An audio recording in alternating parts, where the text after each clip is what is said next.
everyone, and welcome to Yorkshire Gamers Big Wargames podcast and episode number 49.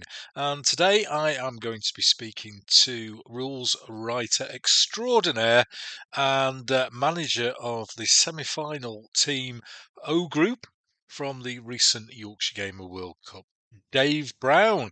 So look forward to that chat. We're going to be talking all things rules, all things big wargaming, as you would expect with this particular podcast.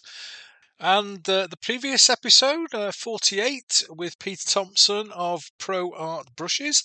If you haven't had a listen to that one, give it a go. It's a bit different from the normal fare, but I have a chat with Peter about all things paintbrushes, and those who have listened to it, lots of positive feedback telling me they've learnt loads from listening to the episode and they didn't quite realise how much goes into making paintbrushes. So like I say, give that one a try. It's all free on Yorkshire Gamer. We have these episodes available on Podbean, all major podcast hosts, and also on YouTube on the Yorkshire Gamer channel. So if you don't already, give us a follow, give us a like, give us or leave a review wherever you find this podcast. It's very welcome. If you do, it raises the profile of the show and gets more people listening.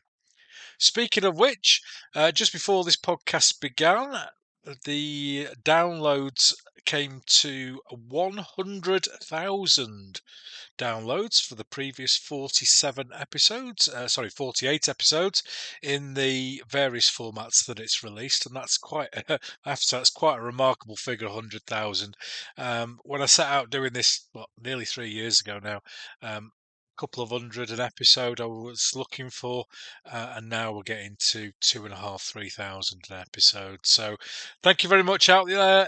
It's all you lovely people who listen to this podcast month in, month out. I can only thank you very much for tuning in and listening to the War Games chat that we have on here. So get yourself ready to sit down, do a bit of painting, just relax, or maybe you're out having a walk or a jog, or you're driving to work.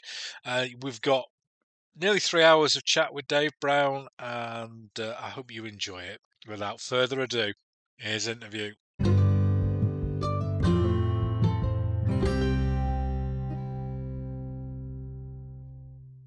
Well, hello everyone, and welcome to the interview section of the Yorkshire Gamer podcast. And after last episode's Paintbrush Geek Out, we're going back on familiar territory with a proper old school wargaming show.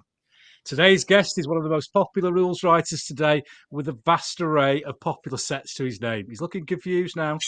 From the fields of Napoleonic warfare to the bocage of World War II Normandy via the American Civil War, my guest has introduced us to new challenges of command and control, expanding our decision-making process during a game. His O Group rules reached the semi-finals of the recent Yorkshire Gamer World Cup of Historical Wargames rules, whilst 2 other sets made it into the voting stages, which was the most of any rule writer, which is quite an achievement, I have to say.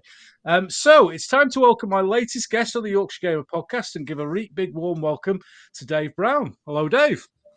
Hello, Ken. Thank you very much for having me. No worries, anytime, mate. I'm glad to have you on board. So we had a quick chat before we started, and you've done a few of these before, haven't you? Yeah, 1 or 2 with various other podcasters. So you should be getting the kind of 3rd or 4th reiteration. We try and get some new questions. We try and get some new questions in on this show if we can. But the first thing that we do with everyone is we do what's called the 4-minute challenge. And that's an opportunity for you to summarise your wargaming history in 4 minutes, which is, at our age, it's not easy. So, have you had a bit of a prep for this, or are you just going for it? Nah, we'll just go for it. I just hope you still haven't got that D.I. Regan's going to come in at the end, tell me to shut it, because he doesn't have me. No, he doesn't. He doesn't. Although I'm sure he'd still tell you, regardless of rank, to shut it. But no, unfortunately, that sound thing doesn't work anymore, so I have to have a little timer All So right. when I hold that up to the screen, you've got about 15 seconds left. I think that's the best way to do it. Good. So when you're ready, mate, off you go. Okay, well, I think like many others of our sort of age, I was the Airfix generation. So had collections of Airfix soldiers, be they the yellow Napoleonic types or the World War II types, either in, I think, what was it, 172nd for some and 132nd for the others. Yeah. Collectively known as little soldiers and big soldiers when you're about that age. Mm.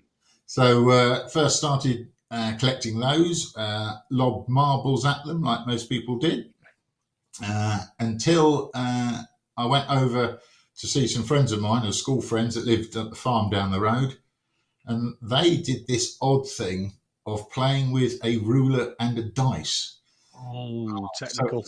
yeah, so it was my first introduction to wargaming with the boys on that farm.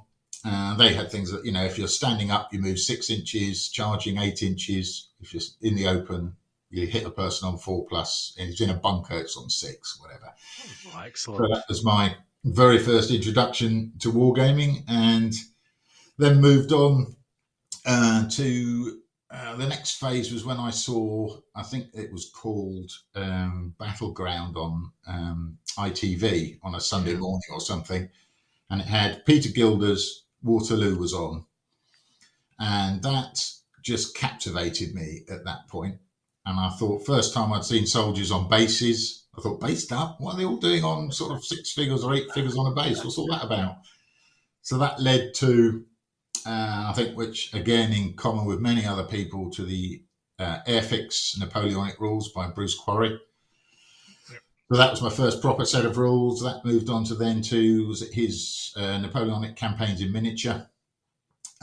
Played with those quite extensively, along with Operation Warboard, which was a set of World War II rules by a chap called, I think it was Gavin Lyle or something, who worked for the BBC. So those are the two kind of main rules I played with until we moved to Taunton, and I joined the Taunton Wargame Society, where they just played a whole variety of rules, on periods. So WRG 5th, Grand Manor, Napoleon's Battle, Squad Leader, with the stalwarts of kind of Don and Jay were down there, busy thrashing me at every game because they knew how to do it and I didn't.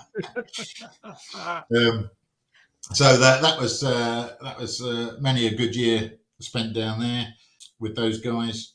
Then obviously work took me to London, where I moved to, took up residence in Essex, and the nearest club was Loughton Strike Force.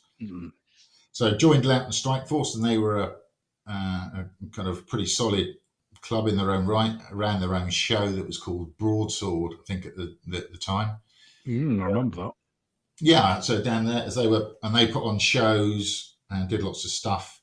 And it was at Loughton I started to obviously develop some of my own rules, and the people at Loughton were kind enough to actually play them, which is pretty good of them. Yeah. So I did that as a slowly developed G to B, because we were slightly dissatisfied with the other rules that were in existence. Won't mention any names, but we all know who they are. And then that moved on.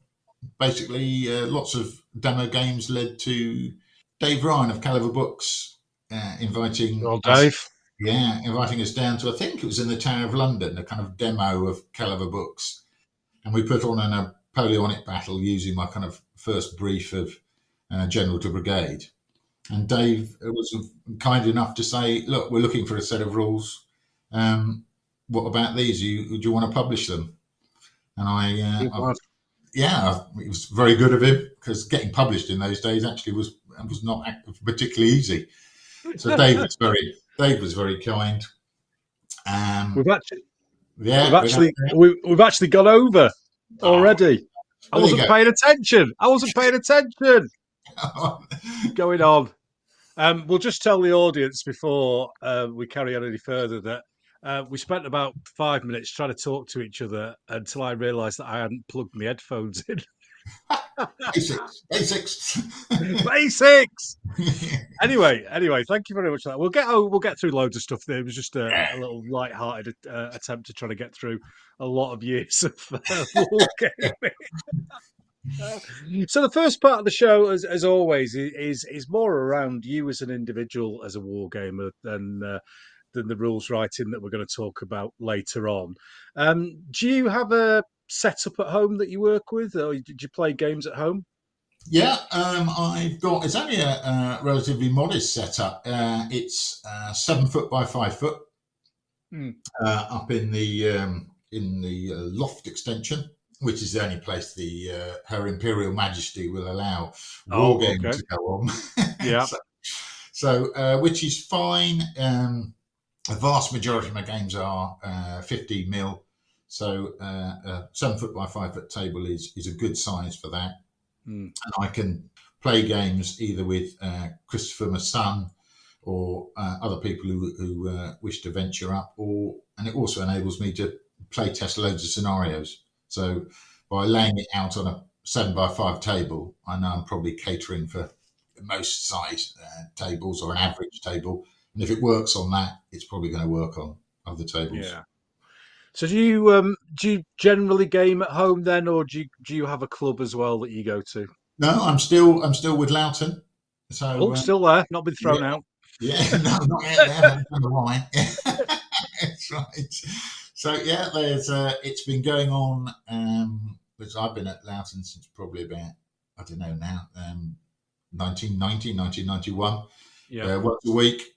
Obviously now it's a little bit. Now I'm no longer working. Yeah, it's easier to get down to, and they put on good games. And there's a variety of games will go on.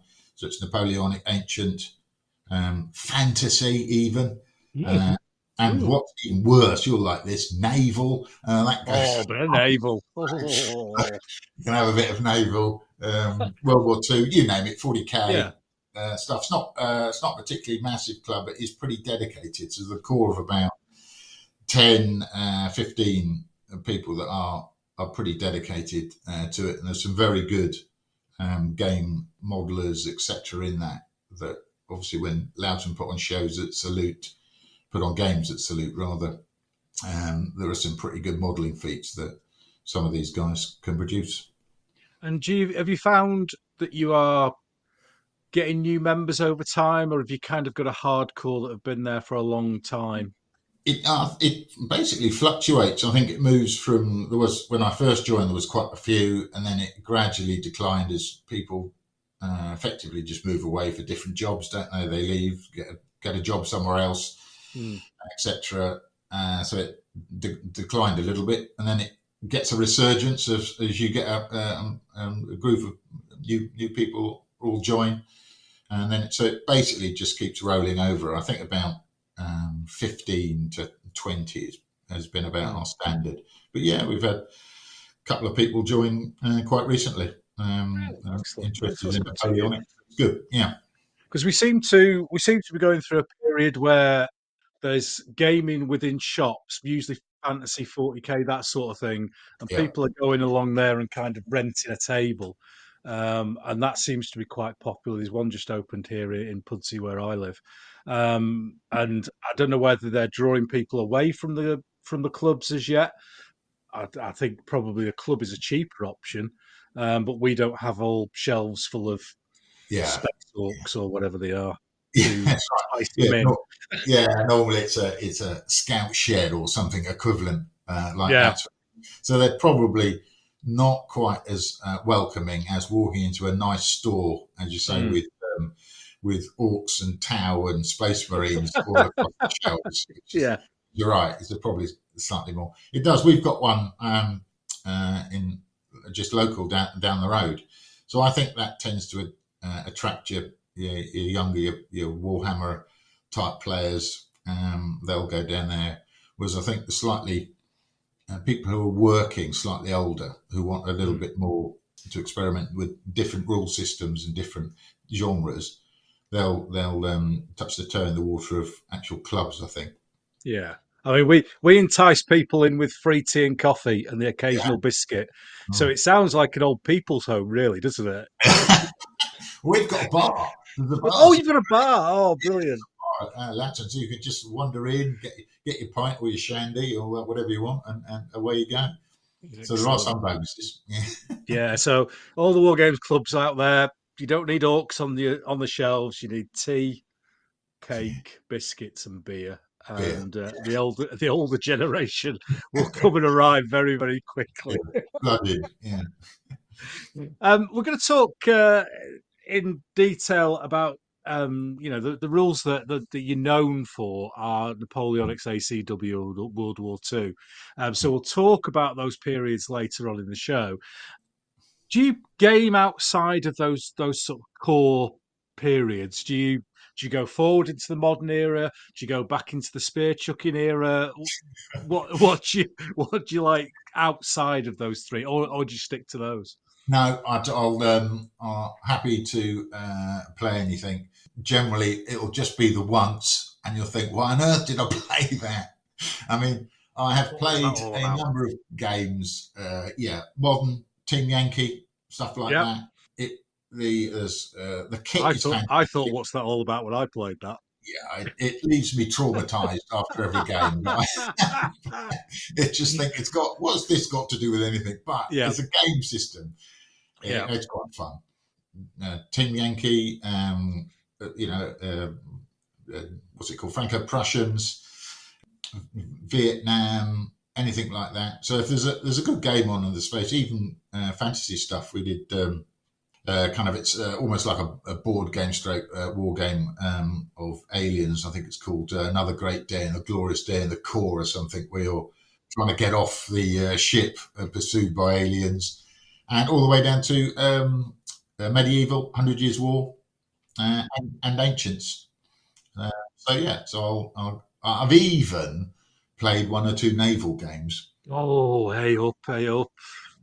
Very So popular. yeah, I know. I've sat there Very on the deck ticking off the boxes as my ship gets raked by various other ships. Yeah, there's a clue. Don't let that happen. No, I know.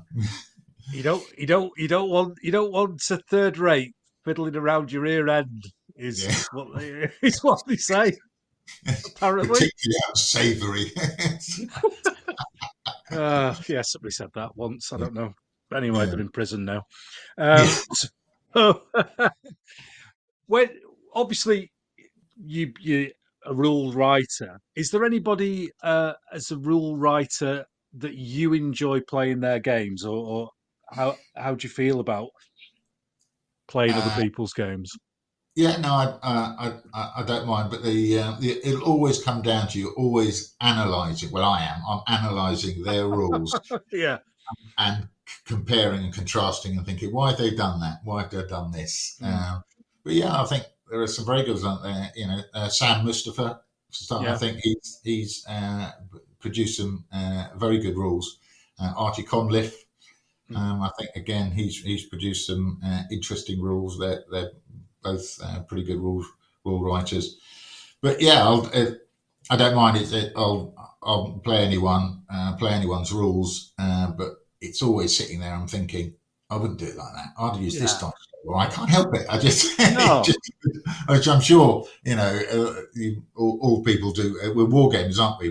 We're Yeah. always tinkering, always looking at stuff and tinkering away. But yeah, I'll play anything if I think it's half decent. Do you play board games or take inspiration from board games? Yes, we can play anything from those. What are the basic ones we play? There is the Ticket to Ride and Oh, the classic. Settlers of what's it called? Settlers of Catan or something. Catan, yeah, yeah. Yeah, that's all one. All the way up to. I mean, in the past, I've played those quite large Eastern Front games. I can't remember what they're called now. Well, Eastern Front. I can't remember who made them. Not SPI, but various other people. That But kind of thing. yeah, Yeah. where it takes you a weekend to set the map out and to set all the counters out. And Uh, yeah. And then the cat sneezes on it and you've got to start again. and it takes 4 moves to get anywhere, and you've got to change the railway width and all this sort of stuff for the logistics. So in the past I've played those. But I think board games are a fantastic source of design inspiration. You just look at what people come up with in board games, and they are very good. And there's always an element of me that's trying to think, well, how can you put that into a war game? How have they done this, and why have they done this, and how do you convert it over? So board games are fantastic, especially with the cooperative ones. I think Pandemic and these other things. They are. I think some board games are absolutely brilliant. They do seem to have a larger following and a larger financial base behind them. I mean, the production cost on some of them Yeah. must be quite expensive. So clearly, they're getting the money back somewhere. I think there's we are in the kind of gaming world, isn't it? I think we are a set of kind of individual kind of mono gaming societies. So you've got war gamers we'll all sit in one area who are the actual with figures. Yeah. Then you've got war gamers all sit in another area. Then you've got your role players. Then you've got your Games Workshop gamers, and they're I think often they're quite siloed, and yes. they either are not fully aware of other types of wargaming, or they are, and they'll occasionally there'll be a bit of cross fertilization, but not a great deal of it. But yeah, you're right. I mean, some of the games, board games that they produce, they must have a significant audience, because I think the last one I bought was over £100. So it was I think I bought Nemesis for the boy for Christmas, which the figures that came in, which is a kind of an aliens type game. The figures of the aliens in that board game, there was about, I can't remember now, about 30 or 40 figures, and they were utterly fantastic. So you think, well, if you're going to produce that, fantastic figures, fantastic counters, really nice board, and quite elaborate rules, your audience and the commercial background for it's got to be pretty solid if you're going to produce that kind of game. Yeah, it does amaze me. I'm not going to talk figures with you live on air, but to get a war game set of rules out, it's not an insignificant investment. And you compare that to these all singing, all dancing, all colour, like you say, fantastic bespoke figures, printed board, thick card counters. That can't be cheap. No, I'm not really much idea how much it costs, but it's going to be expensive. I mean, not only going to be expensive to develop, but then you've got to get all the figures. You've got to say you've got all this beautifully produced card and cards that go with the game. Normally, it's got bespoke dice. Yes. None of that is cheap. Even in bulk, I'm sure it must, if you're buying in bulk, it's going to be a fair cost to the initial thing, and so I can only assume that there's quite a significant board game community out there that are buying these products. Yeah, there must be. There must be. A slight change of tack just before we go to the Venn diagram of wargaming. You're known very much for your rules, and you've got a set of scenario books out as well that we kind of briefly went over when you were talking about how you prepare those. Campaigns, what are your thoughts on campaigns kind of outside the set of your rules? Is that something that you're into, or how do you feel about them? Yeah, we all like the idea of a good campaign. We do. I think, this will be great, but I think I've probably only played in about 2 campaigns that have been played to a conclusion, or B, didn't just collapse from somebody leaving or the umpire deciding that they've got a new job and it was off. But they are fantastic. If you get a good one, a good campaign running, we had a very good one at Loughton quite a few years back now, where we basically had a map of Europe divided up into regions with supply centres, and you just moved from region to region with your army. Yeah. As long as you could feed it, you moved around, and that was brilliant because you would get the feedback on scouting reports, etc., from the umpire via email. It was all new and fangled then, so it was fantastic. Oof. Oof. So those are brilliant, and other ones I played in where it was an ancient campaign where a very clever umpire came out with a kind of world newspaper that he Nice. published sort of once a month. So all your activity, diplomatic and otherwise, was published in the kind of, I can't remember what it's called, the kind of like ancient news of the world, included all your kind of sordid court activities. Nice. So yeah, I think campaigns are great, but they're difficult to set up and they're quite difficult to keep going. You've only got to have one or two people drop out, and that's kind of it. But if you can set up a good one and you've got a very good umpire who's prepared to put the work in, they are fantastic. You need that dedicated person, don't you? That who's probably slightly unhinged. Let's face it. Who's got way too much time on their hands, and it's very hard to keep people interested. I've talked about this a couple of times. We switched from that old school style of campaigning a long time ago and went to link scenarios. It's something that the Lardies do with their pints campaigns, and it's quite popular. And it just takes out that, although interesting, that massive amount of record keeping and time and work to keep it going. Yeah, I think linked, or what they call ladder campaigns. I think that was it was a very astute move to go that way, because that opens it up to virtually everyone, and anyone can get a campaign, and you just go up the ladder as you fight each battle. Yeah, those are great. They're great for kind of 2-3 player games. Obviously, I think some people engage in campaigns that have got about 10 to 20 people in, and you say they are a different kettle of fish, and I think pretty rare. Yeah, I think whoever invented that style of campaigning, he's up there with the lad who did sliced bread. It's a good effort. I bet they haven't got any money for it though. Of course not. They won't got any cash from it. No, it's a brilliant idea. Yeah, apart from Games Workshop, nobody makes any money from this. No, and Rich Clark, he's loaded. Yeah. Oh dear, excellent. Well, at the end of this first section, we always like to do the Venn diagram of wargaming, and that's where we break down the hobby into wargamer, painter, collector, and historian, and just see how those 4 areas fit together. Is one more important to you than the other? How do you fit in with our little selection?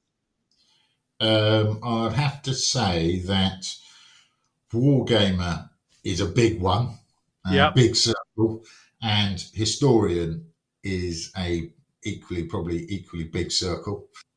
I generally put the two together, isn't it? Because I enjoy historical research. I mean, many moons ago, I did a degree in history and international relations, so that kind of.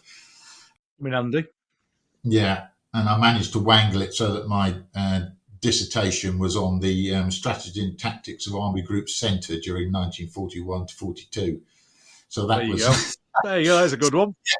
Yes, right. So you thought that was quite fun to write, but I do enjoy that sort of stuff. I enjoy lots of reading of books from various publishers, various authors, and just basically mining them for the 1 or 2 fantastic gems that will be in there that will kind of reveal how that aspect of combat worked, or illuminate how the fact that we've got it wrong in wargaming and we do it one way, whereas clearly they would have done it another way in real life. And then obviously equally on the other side of that is wargaming. Yeah. I mean, that's what it's all about at the end of the day. It's putting all that onto the tabletop, having great games, with opponents, either be it one opponent or, as a huge game. So those two would be the big ones. and then tacked onto the sides, just overlapping slightly on the sides, would be painting and collecting. It'd be about equal. So I've got a pretty good collection of Napoleonics, World War II, smaller collections of kind of ancients and various other bits and bobs. But painting, I paint most of all my 15 millimeter AB Napoleonics. I paint all those myself. Whereas World War II, I'll either paint it myself, or we've got a fantastic speed painter at the club. I don't know how these people do it. They're kind of like geniuses with the paintbrush, and they're in approximately 45 minutes they painted up an entire army, including shading and various colours. And you think, how on earth do you paint like at such speed with such brilliance? So, at the moment, I'm getting him to paint all my. I've got some because I'm dipping the toe in ancients. So I've got Romans and Carthaginians that he's produced for me. Yeah. So I've painted a lot of the ancients, but Hill does that for me. So in your Venn diagram, lots of big war game, big historian, and tacked at the two sides again, equal portions will be painter and your collector. So I enjoy still, we all enjoy, I think, collecting and building armies, and I quite enjoy painting them. Are you a bit of a hoarder, or do you sell stuff? Have you still got your 15 mil Akamid Persians from 1982, or of the god? No, most of them I will get rid of them. I'll keep one or two just as a reminder, like a general figure from. I've still got my Thracian Peltas from my very early Mike's Model Army that my mate Don at the Taunton Wargames Society used to thrash me with his Vikings. Yeah. So I've still got some of those, but most of them I'm quite happy. I'll sell them on, and buy the kind of latest, the best. Most of my Napoleonics, as they're AB are so good. I probably won't sell those on. They're here for good. They're absolutely brilliant. Our AB figures. I was when I first saw them. I was doing a bit of work with a guy called Steve Royan who had Hallmark figures, and he was like the northern distributor for AB figures and did a lot of the molds and stuff. So I kind of saw those figures when they were coming through and first going into the molds, and I was just gobsmacked with them. Battle Honours had kind of set the mark upwards just prior to that, and then AB came along, and it was like that's right.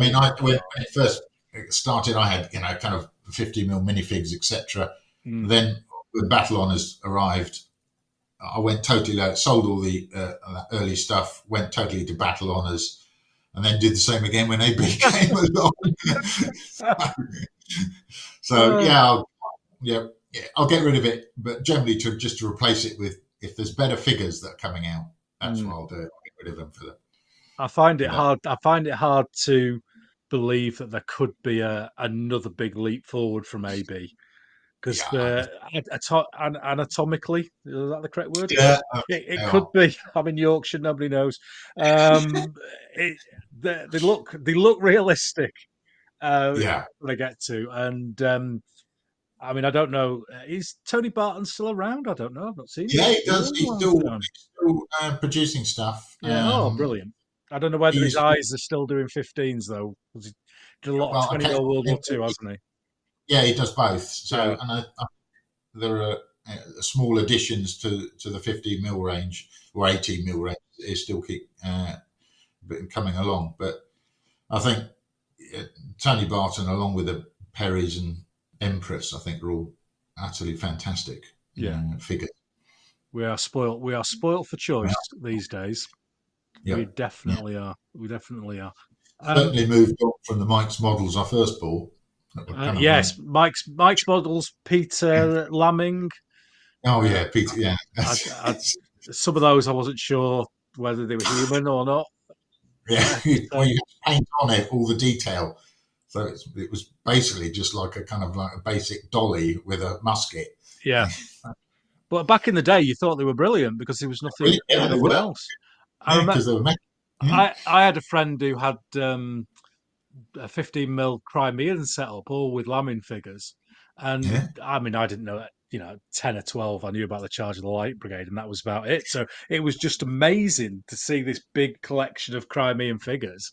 yeah, Of course, now you're just going, is that human? yeah. we, That's right. we're playing fantasy here. Have we got some shapeshifters or something? Anyway, they were great for the time. They were great for the time. They were. So just finishing this section off, then, do you do any social media, Dave? Do you do Facebook, Twitter, that sort of thing? Well, I'm on it, yeah, because I have to. There's all the various Facebooks for the various rules, so I'll go on those. Just basically answering questions, isn't it? About Yeah, you've written a rule. There'll be questions about scenarios, questions about rules, which I'll answer. Update stuff. I always meant to. Every time I go to a war game, I say, right, what I'll do is I'll get the phone out, I'll take some photographs, and then I'll upload it onto either Facebook or I do have a Twitter account, but I'm pretty, that's fairly inactive on that. But I say to myself, right, I'll put them up. yeah. I get to the club. By the time you've started chatting, put all the figures on the table, I've totally forgotten about it, finish the game, and then you think, oh, I should have taken some pictures of that, then I could have put them up. So I'm pretty poor at that, to be honest. Oh, I've got to say, Dave, you're not the only one. I do that all the time. I've set up this big game at a show, and then you start to do a couple of moves, and then people start coming in, and you start chatting, and you have a brew, and you have your lunch, and then you pack it all away, and you go, "Oh, the photographs of this are going to be brilliant," and then you think, "Oh shit, I haven't taken any." Yes, you just get so engrossed in the game Yeah, that it just goes straight out the window. yeah. I need to have a little photographer person there that hovers around and takes it all for me. We'll go 50-50 with it with his cost, Yes, mate. Me and you, then at least we'll have some photographs of our game. yes. Although I did Fiasco at the weekend and did a Oh big yeah, a big AWI game, yeah. and I did remember to take some photographs at lunchtime. So I've got like a start, lunchtime, and then nothing at the end. Well, yeah. So I mean, I think at the start, if I'm lucky, if I ever do remember to get a shot of the game, I might take one at the start, but thereafter, once it kicks off, Yeah, I've had it. I've never got the time. I haven't got the time to go around the show, let alone get people out of the way and take a few photographs and reorganise figures. yeah, exactly. We're not there to be a photographer, are we? At the end of the day. That's my excuse anyway. Either that or my brain's going because I'm getting old. Yeah. One or the other. Or One or yeah. the other. Right, well, we'll take a quick break for the audience there, and then we'll come back in a second with our big game chat.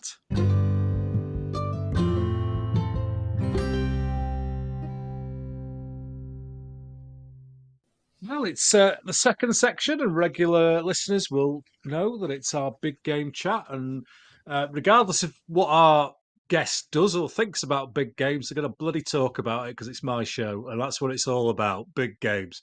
So, first question for everyone, Dave: what does a big game mean to you? A big game for me is those games in the style of the Wargames Holiday Centre. Oh, yes. For me, that's the epitome of my sort of gaming. I want a table that's about 30 feet long, 6 feet wide, with more tables on the edges to get all the reinforcements on. Players, sort of anything from 5 or 6 right up to 20 odd players with numerous units, each person having a division, a corps, whatever you want to call it, per side. And they would normally come with a briefing in the morning or in the evening. Yes, briefings. Yes, a bit of planning, a bit of analysis of the terrain. Get terrain briefing, all that, positions. People know where they're going and they're all up for the plan. And then you start playing the next day, and the plan goes to pieces before you've even started. It's all that's what it is. I want to be able to look across a table and get that panoramic view of hundreds or whatever, thousands of figures on a table that looks absolutely fantastic, with the interaction of lots of players, the inevitable friction that you get that's in rules and then is brought about by the players themselves. You know, you'll find that some people come out as tactical geniuses, other people are just buffoons, even though they're the nicest people in the world. You think, what on earth are you doing? And then you have lots of interactions across that. A great game, flanks crumbling, centres broken, reserves fed in, mass cavalry charges going in. Yes. Oh, yeah. And then generally in these sorts of games, there'll be a pretty cool evening social as well, where one can drink beer, discuss wargaming history, rules, how good rules are, how bad rules are, etc., etc. And then you do it all again the next day if you're lucky enough to be having a weekend game. There's slightly more subdued atmosphere normally because of the number of pints that were consumed on the night before. But that's it. That's my big game. Oh, that's perfectly fits with my definition, Dave. So you're doing well on this show. I have to say. You mentioned a couple of things there that got me rubbing my knees, and that was tables on the edges, tables for reinforcements. Yeah. Oh, that's magic. That is. You kind of looking around this massive room, and you've got the table that you're playing on, and then there's tables behind them where all the reserves are set up. Yeah, that's what I think Wargames Holiday Centre has a similar setup like that. So you've got your 6-foot main table, and then two additional tables that run along the side. And I'm quite fortunate to have been invited to a few games that are played down in Newbury, where the setup is similar, but it basically has a 6-foot wide by, I think it's 36-foot long first table. Nice. It's duplicated again in the middle, and then there's the reserves table at the end that's 36 by 4 feet or 3 feet or something.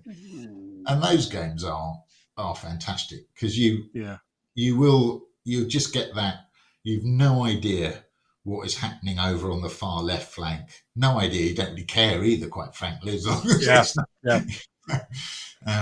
but they bring a completely different aspect to gaming when you get a huge table. Yeah, it does. It does. It kind of takes away the fog of war a little bit because you can see where things are.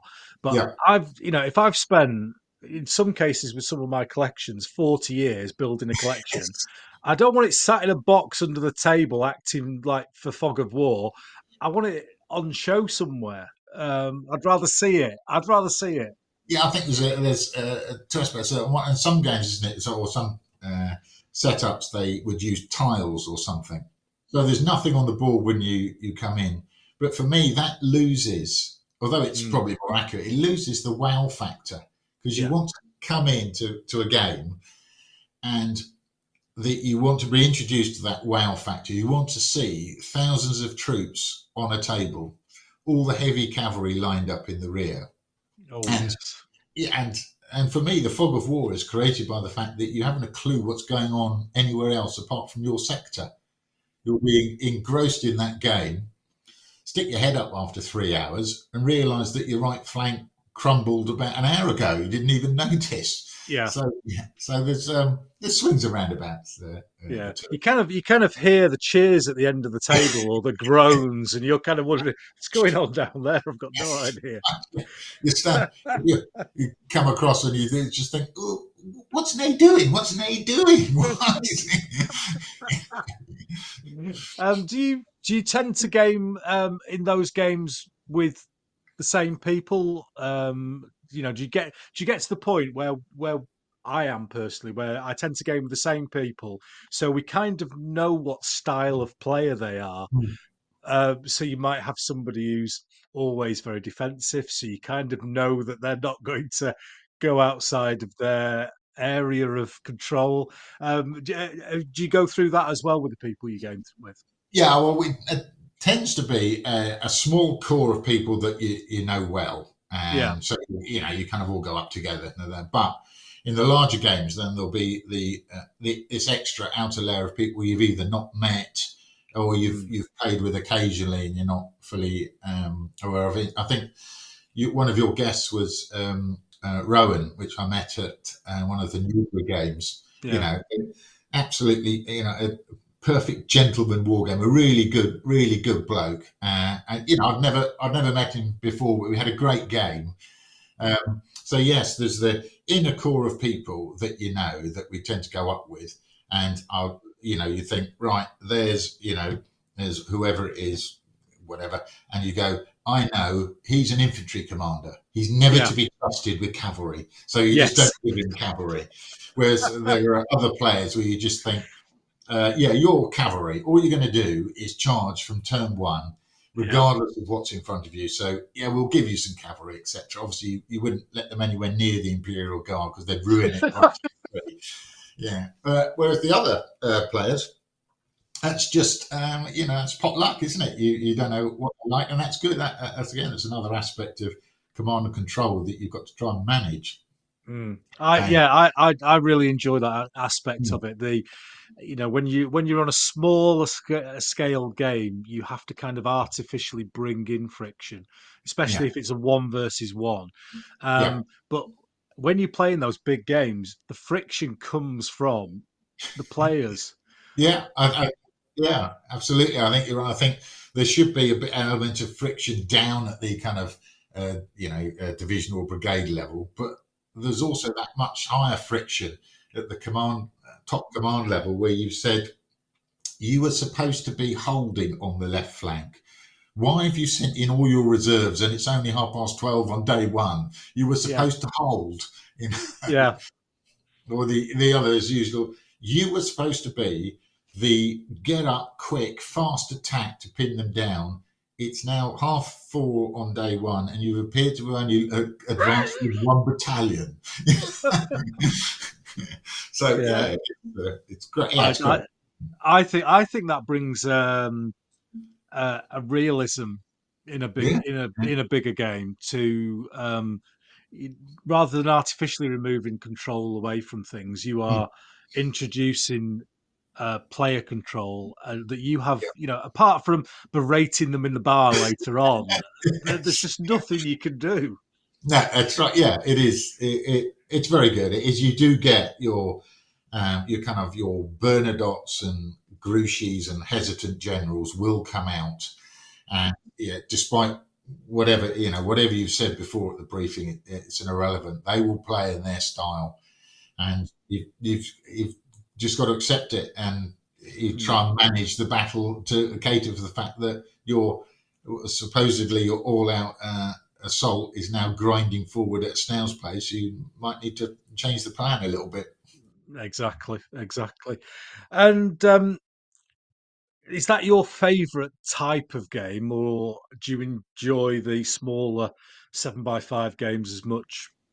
Yeah, no, I would say those are the larger games are more enjoyable simply because they have more aspects to them. There are more things to enjoy, but that doesn't take away from your games that you'll play on a club night. It could be a basic one-on-one scenario, or you could just have, say, 4 of you playing a scenario, whatever game that will be. If it's a good game and you've got good people there, you can have great fun in just a 3-hour evening war game.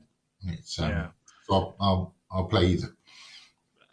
I find, and I'm not generalizing here because this is from years of experience, but I find that there's less, not always, but there's less competitiveness in the larger games that I've been involved in, and it's more of an experience of the whole thing rather than I need to win or I need to get 3.75 points to I think it's more freeform.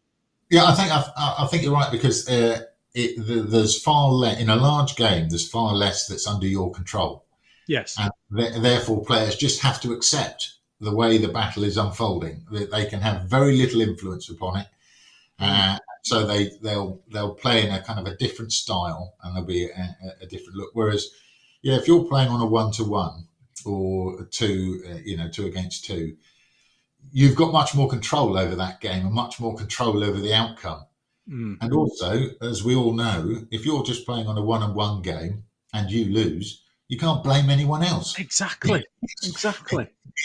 It's down to you. You've lost. Oh, you can't blame whoever it was over on the right flank for losing all the cavalry for you. It's down to you. So it's your fault. Pressure on you. Yeah. I mean, I'm sure we've all had it where we've got off and we've got a really perfectly formed attack, and then the guy next to you just rolls double one constantly, so you have to go back and rescue them. Yes, that's right. All been there. That's right.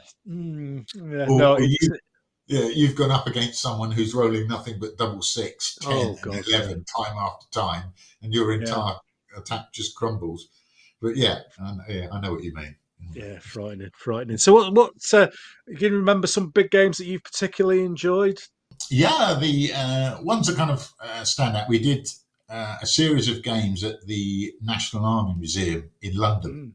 So we were quite lucky to get in, and we were placed in their painting room, and we set up I think it was something about 24 feet to 30 feet by a 6-foot table, and we had a series of games there: Waterloo, Salamanca, Talavera, Austerlitz. And that was where one of the first one we did there was a very good one. I can remember Jed Elliott was down. He was Napoleon. Fighting at Waterloo and achieved a stunning victory. Well done, Jed. Yeah, that was a great atmosphere because we were because you're in that environment. It had historical paintings all around us. It was a great atmosphere, etc. Although getting into central London and setting it all up was a bit of a pain. Yeah. They were good games, and other games. We had one odd large game at South Mims service station, famous. That famous wargaming venue, South Mims. Because we couldn't get. I think it came at the end of the run of all the National Army Museum ones, which I think ended because the last National Army Museum game, I think it must have been a dull day for news reporting. So we had a Sky news reporter down and his cameraman. My God. So the Sky cameraman was there in his helmet and his pressed flak jacket, probably, back from Bosnia or somewhere. And he was crouching down behind the boards, giving some commentary every 10 seconds. And the thing that kind of brought it to an end was we're in what's called the painting room. There were originals on the walls, quite a long way away from the Wargames tables. They didn't really. One was a Gainsborough. Oh, right. And it was when the over-enthusiastic reporter from Sky knocked his cameraman's lamp over, that then in slow motion headed towards the Gainsborough, that we all went and we just watched it. Unfortunately, it hit the frame and bounced off. And we thought at that point, I thought, if that had hit that painting, have not ended well. So I thought, I can't, the pressure of not causing damage to infallible art work works of art rather got in the way. So hence South Mims was a much better option.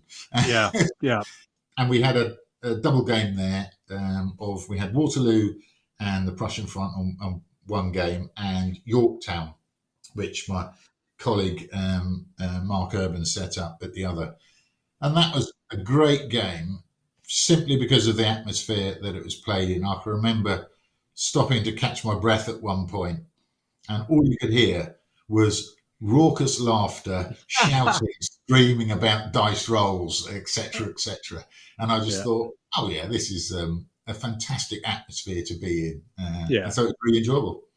Yeah, no, that for me is the enjoyment as well, the enjoyment of interaction rather than the enjoyment of competition, which is what some Yeah, people prefer, and it's just not my bag. But yeah, that hey, when once you hear everyone laughing and joking, you yeah, know you've got a good game. You've got a yeah, good game. yeah, Did you definitely. used to go up to the War Games Holiday Centre? Did you ever have a visit up there?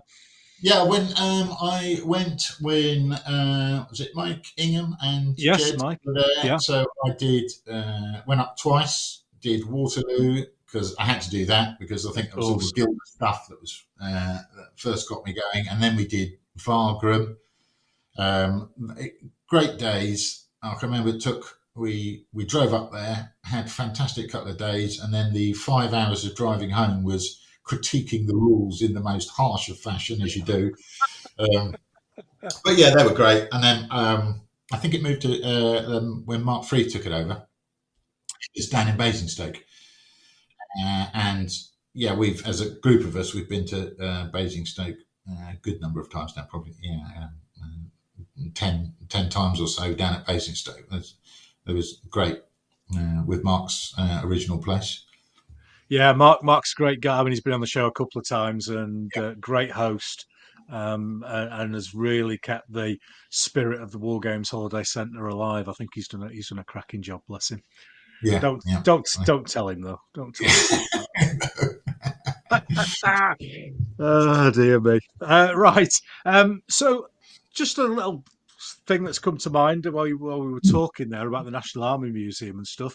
Um, the Lardies have kind of been part of this spreading wargaming into non-wargaming spaces is probably a way of describing it. And it's happened before, obviously, but they've been to Hartenstein, and I think they were there this weekend, or was it the weekend before?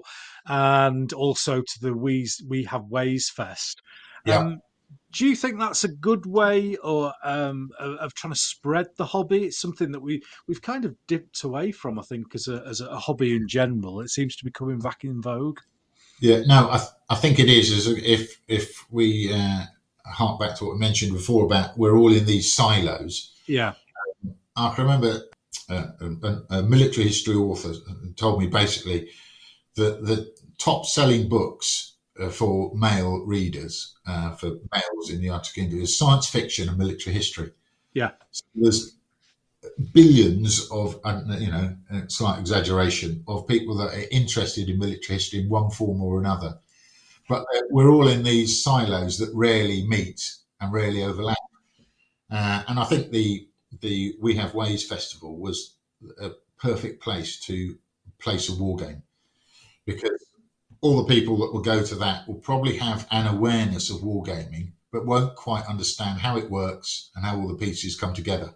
mm, And I think, yeah, that is not only is that a particularly astute step by the toofatlardies, but that is the way forward. It's to strategically place very good war games that aren't too complicated, that are easy to get into and understand, but have a historical basis within all these areas. So yeah. that would be museums, festivals, reenactment, do's, and all those sort of things.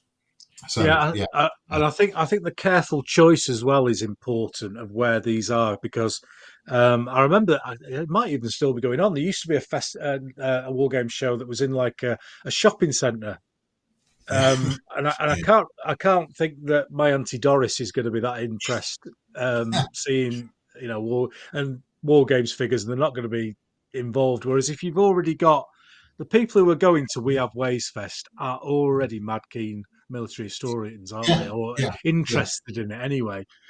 So you're already halfway down the 100-meter track Yes, exactly. and getting them They're already interested. half on the hook, and they're interested in it. They'll ask the appropriate questions rather than coming up and going, "What's that?"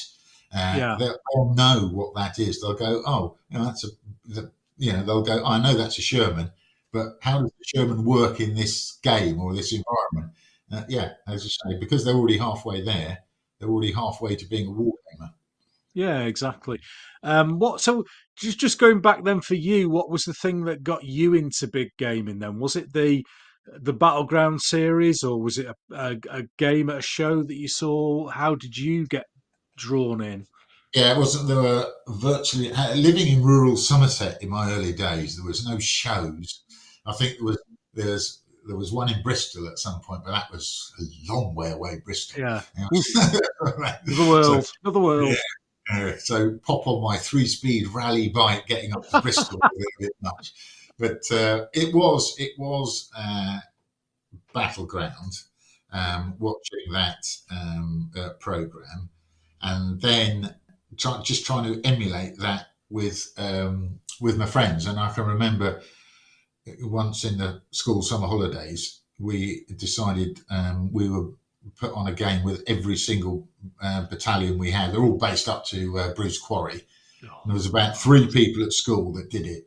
Yeah. And we all brought every single battalion we had on a great big table. I think the table was probably only about 12 feet long, but it's huge to us.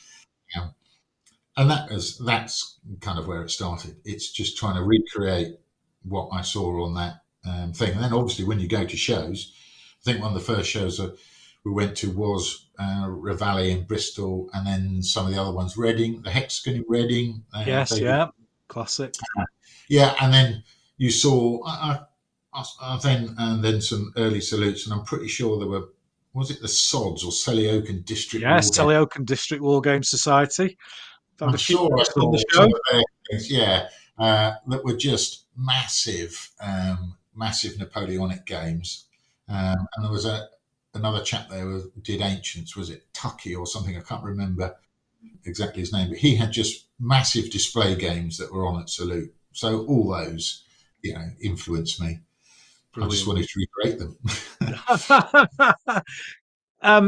Kind of the modern take on it, and one of the reasons I started this podcast was that a lot of people I've spoken to are put off or find they kind of see the hard work that goes into a big game and kind of go, I'm not going to do this. I can't do this. I'm not going to. Whereas I look at the bigger game and look at the big games that I saw when I was younger, and I said, I want to do that. And Yeah. it's going to take me a bit of time. So, what are your kind of thoughts on that? Yeah, I think, well, there's these two kind of, they're not opposing forces, but they are about uh, it's about barrier of entry into gaming. And there's one side of the coin that says there should be a very low barrier of entry into a game. So that's a handful of figures. Anyone can get to play it, and you have a skirmish game or whatever, and that's fantastic. And the other side of the coin is the side you've mentioned, where you've got 1 billion figures. Each regiment is 40 figures, but they look superb. Yeah. Yeah. And I don't think the two are one shouldn't exclude the other. No. You can get people into wargaming with that low barrier. So when they want to start, you're not saying, sorry, every battalion has to be 48 figures, and you can't turn up and play a game until you've got 16 battalions minimum, because that's just hot. So if you get them into gaming with the small stuff, as you say, I think people do look at it. Some, not everyone, but they'll look upon it and think, oh yeah, I can build up to that. Do I want large scale battalions where each battalion is 36 figures or 40, or do they say, well, actually, I'll go for the slightly smaller units. I'll have 18 figures, 20 figures, which when you multiply it out and have 50 battalions on the table, that still looks pretty impressive. But I think it's just being flexible. But I don't think the two are exclusive. I think they kind of overlap a bit, and one could easily lead to the other. Yeah, they do. And I think often when you start in the hobby, you don't realise that for most of us, it's a lifetime thing. So those battalions you painted when you were 13 or 14, they're still in this Still there, behind yeah. me with another 9,000 Napoleonic 15mm figures. So you've got the time. You've got the time to do it. You don't need to have all the 28mm figures for Leipzig by next Tuesday. No, There is a I can't remember what it's. There's like an a journey to go on. What Yeah, the kids say today, there's a yeah. journey But to go on to get to the bigger game and enjoy it. there's also the fact that you don't have to paint every single figure to an exquisite standard. Mm, Um, I mean, some people, I know a fantastic gamer that adopted 6mm so he could get into Napoleonics really quickly. yes. But then he was painting the collar piping on his Napoleonics in 6mm. I thought, well, is that not kind of going the wrong way? I mean, if Yeah. you can get producing battalions, just paint them to a reasonable standard.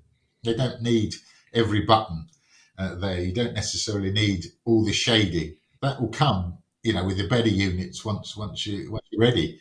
But just anyone can hopefully paint up a few figures, get a few from the bring and buy, put them together, Yeah, and you're exactly. already halfway there.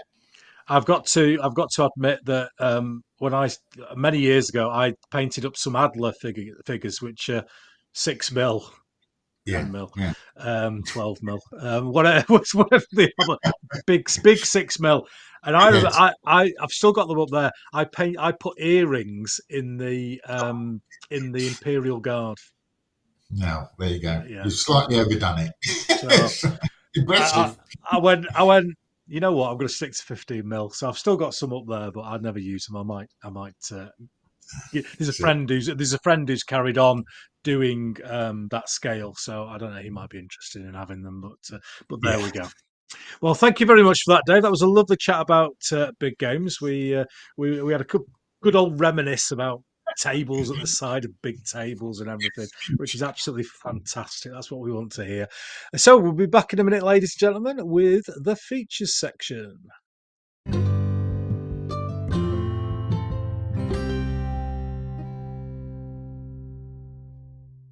So here we are, the mastermind-like serious end of the podcast, and it's our features section. So the first thing that we do is the Yorkshire Gamer quiz, and just for the faint-hearted out there, this is not how good a wargamer you are. This is how Yorkshire Gamer you are. So opinions that are expressed in the next 20 questions may or may not upset you, but let's see how we go on. We'll be fine, I'm sure. So, Dave, the 20 questions, the short answers, or if you want to have a little chat about them, we can do. And usually one or the other, or a yes or no. And there is a massive regional bias Hey? towards Yorkshire in these questions. So, are you ready to go? Yeah, let's go. Let's go. Question one: go big or go home? You've got to go big. You've got to go big. Contrast paints, are they great or are they a gimmick? Right. If I take the fact I've never used them, Right. so I'll go with gimmick. He's going with gimmick. Good lad. Good lad. You're getting some paintbrushes. Are you going to go all posh and Windsor and Newton, or are you going to go true Yorkshire and buy Pro Art? Oh, difficult to say. I buy my brushes from any old place, so I've got. Doesn't matter. I just buy the cheapest brushes generally. So I'll go for what was the first one? Windsor and Newton. Oh, not them. No, they're too Not expensive. them. Pro Art.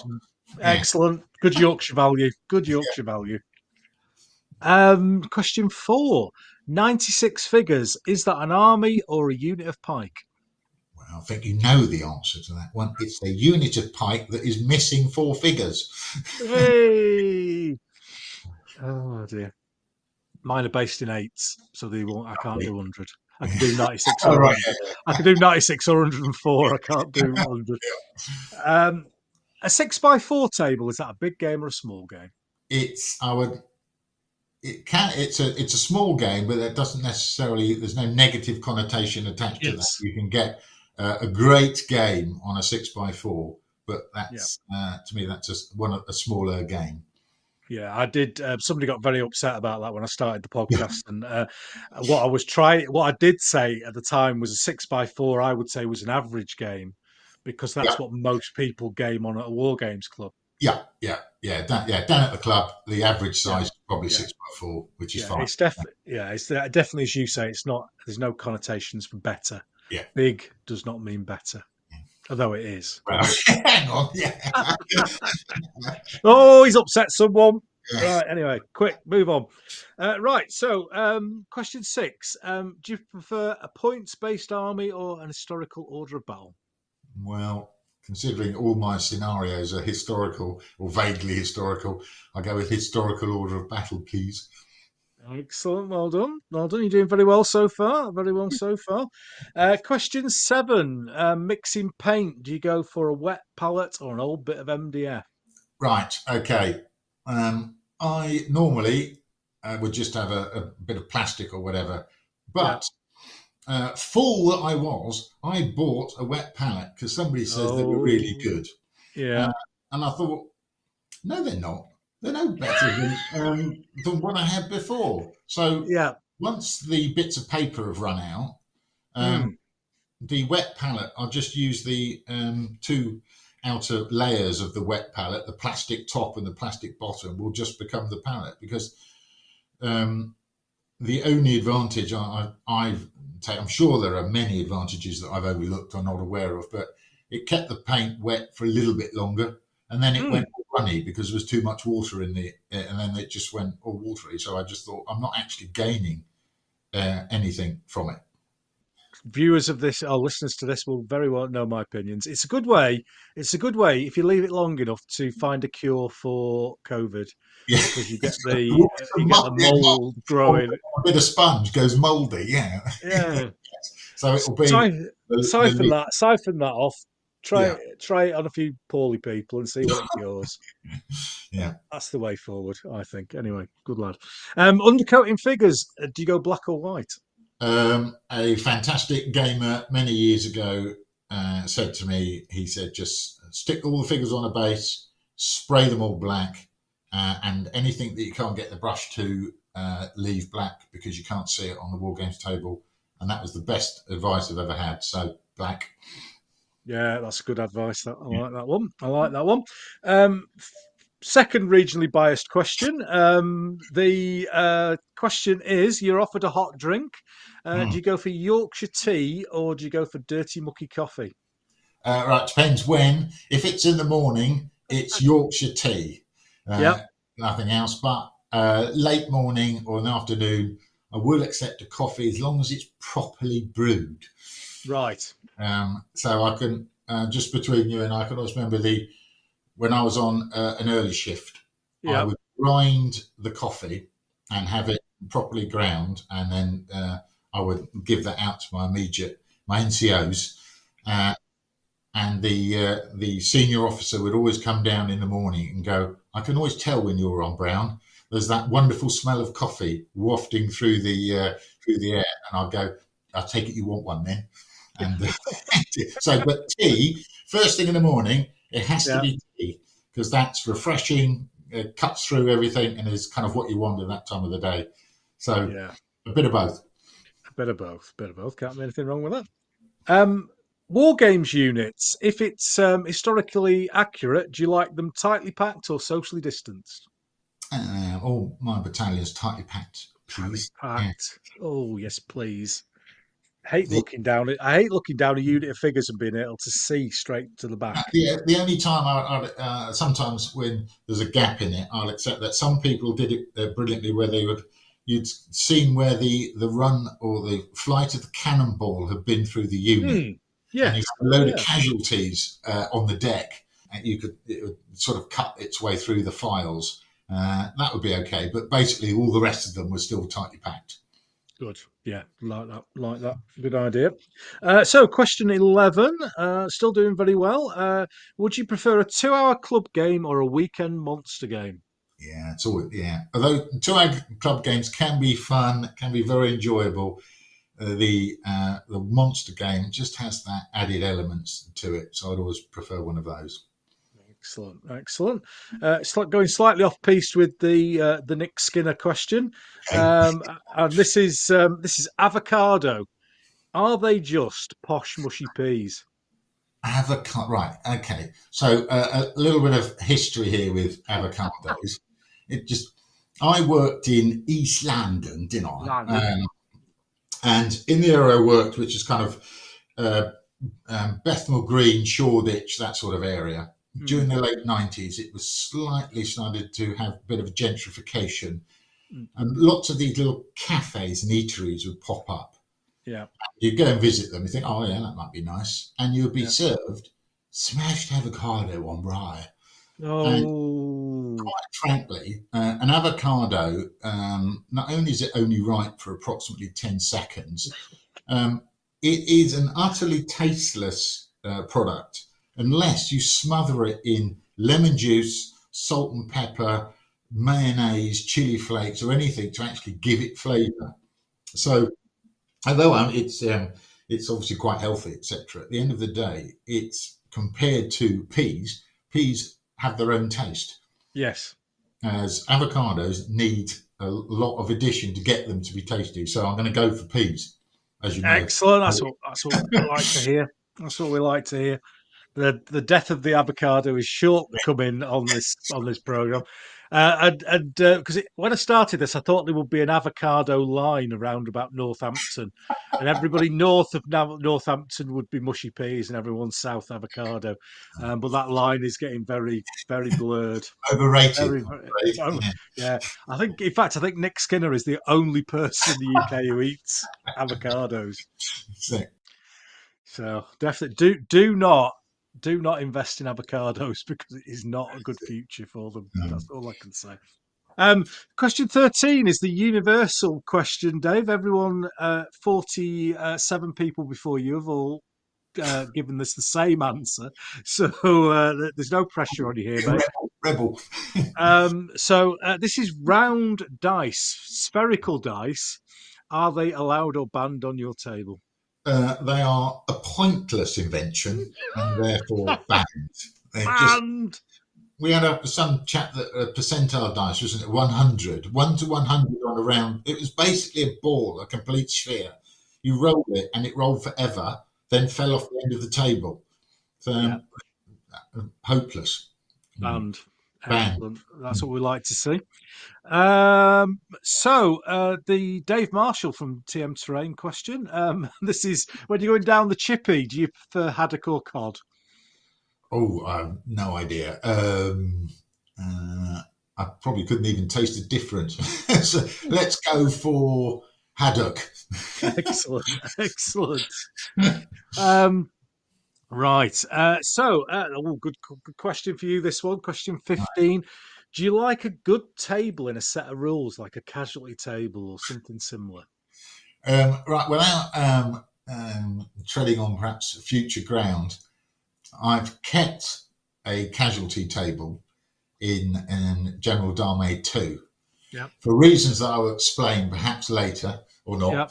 But I have kept them for specific reasons because they can convey a lot more info. So I prefer a casualty table, a smaller, slimmed down version, but casualty table nonetheless. We like tables. Yeah. I'm an engineer. I love them. I love them. Give me an armor penetration table that's this big. Love it. Absolutely love it. Question 16. 28mm is king, yes or no? It is simply because you can paint them to a fantastic standard, and in a big game on a big table, they look utterly incredible. So if you see, for instance, Mark Freef's collection, he's got those French carabiniers, Saxon garde de corps. They're all fantastic. There are issues that come with 28mm figures because of their size, but you take that away, that you look at a unit of 28mm figures, you can't really beat it. They are fantastic. A big unit, and some of those units that Doug Mason's done with all the individual figures individually posed, it's just amazing. Yeah, fantastic. Yeah, absolutely amazing. Question 17. Unpainted miniatures allowed on the table, yes or no? Only if you are under 10. Under 10, yeah, that's so it's no. But if you're a young kid or whatever, of course you would. It's not brilliant. I'm not sure whether you know anything about football, Dave, but I'm a big Bradford City fan. So the question is, Where? But the question is Bradford City or Dirty Leeds United? That's a bit of a clue. My dad supported Tranmere Rovers because he was from Birkenhead. Oh, Yeah. yeah, mighty Tranmere So Rovers. Yeah, I remember looking at those as a kid, thinking, "Oh, I might yeah, support those," and they were in about the fourth division. So I thought, "I'm not yeah. supporting that one." We haven't So got any further. I can't support Leeds because when I used to play Sabutio with my mate, I was Liverpool and he was always Leeds. Yeah, He was the opposition. yeah. So whatever the other one was, what was it? Bradford, Bradford. Never heard of them. the They'll mighty, do. the mighty Bantams. Oh, okay, yeah. That's our And they don't nickname. bite your legs off. Who was it from Leeds that bit everyone's knees off? Norman Hunter, I think it was. Norman Yes. Bite Your Legs Hunter. Yeah, yeah. Yeah, Yeah. lovely cultured football team that was 1970s Leeds United. Yep. Oh, dear Spot me, on. Yeah. dear me. In fact, Franny Lee, one of the players, who had famously had a massive fight in the middle of a pitch with a Leeds United player, it passed away recently, which was quite sad because it was a right old fist scrap. It was a proper job. Yeah. So anyway, so question 19, Yorkshire or the other place over the hill?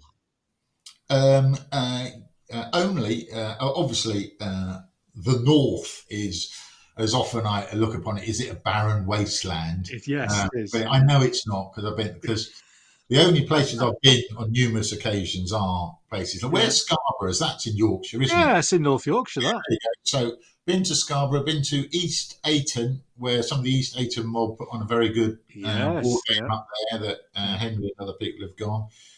Obviously been to York, so I don't think I've been. I don't know where the other place even is. Um, Excellent. That's the so best place, Yorkshire. best way to keep it that way. We've still not forgotten the Wars of the Roses. We're still. Well, it's better than Sedgemoor down in Somerset. Right. So, final question. Final question. And you're on for a very good score, whatever you say for this. Cool. And that is GW Games Workshop. Are they the work of the devil? Yes or no? My first instinct is to say yes, they are. However, they do serve a very, very useful function, and that is getting, especially younger wargamers, into the hobby. They're they're a gateway drug, effectively. But the whole business thing has a number of, I think, flaws. If I'm to look at it from a kind of altruistic viewpoint, but yeah, they are the work of the devil, but they have a good aspect to them as well. Yeah, yeah, definitely. I mean, my lad does a bit. He's home at the moment from university, and by the time he goes away and he comes back at the end of the term, the rules have changed, or Yeah, some my new codex has come out, and I've got me. yeah, Christopher's my son. He done that. They're on now the 10th edition or something, and every time they deliberately change the who's got the most powerful army. So if it was whatever it was last time, if it was Space Marines last time, it will be Tau or something this time. So everyone has to drop Tau and go and buy the new Mega Yeah, Army, and that's yeah, just a deliberate ploy it to is. It is. keep the Yeah. sales going. So it's a bit of a cheat. I don't know any other set of rules that's in its 10th edition. No. Well, I have the Tetley bit of Space Marines, Yeah, all painted up as if they're a can of Tetley bitter, and apparently that's not taking it you'll seriously be enough. bad. You won't be allowed in. Yeah. You won't be allowed in as banned. Definitely, definitely. Well, well done, Dave. You got a big round 90% there, which is Good. absolutely fantastic. Well done. You are more than welcome. An honorary member of Yorkshire Gamer. Hey, An excellent result. An excellent thank result. you very much. Yeah. So the features section's grown a little bit from the quiz, which is where it started, and the next section is the Room 101. And if listeners remember George Orwell's Room of Horror from 1984, I've turned this into a place where people can put their pet hates from wargaming, and this is a safe zone. You can say whatever you want. You can have a massive rant on whatever you've decided to put in. Have you come up with one, Dave? Well, I was, and yes, I have, You and have. it will be. I can only apologise in advance. It might develop into a bit of a rant, but Good. I initially thought I was going to put in dodgy dice, which are those odd dice that people turn up with that seem to have the corners shaven off and always Ooh. got a six, Yeah. or you can't tell what the symbol is, and they pick them up quickly and go, "Yeah, that was a double six." Um, but I put that to one side because I have to cast into room 101. So I'm going to have to cast into room 101 uh, war games rules that create or encourage unrealistic tactics. Oh, there's a good one. I Yeah. like that. So I like that. it's one of the perhaps one of the reasons why I started writing my own rules is the fact that for me, and it's obviously personal, so Yeah. other people will have different opinions. Yeah, Hmm. is that wargaming should be based on history and not based on someone's idea of a flank charge. Or the things that used to get me were I've got a one figure overlap, so therefore I'm going to get a +2. Yes. And right, I'm hitting you at 22 degrees or 21.5 degrees. We've checked it with the protractor, so that gives me a flank charge. Yeah, nowhere in any drill book or any history did a general go, or even in Roman times or whatever, go, right, Bigus, move over to the right, because if we can get one figure overlapping on those Greeks, we're going to get a +4 in the melee. You think it just never happened, and the trouble is we've those tactics become cemented into war games thinking, and Hmm. then they become reality.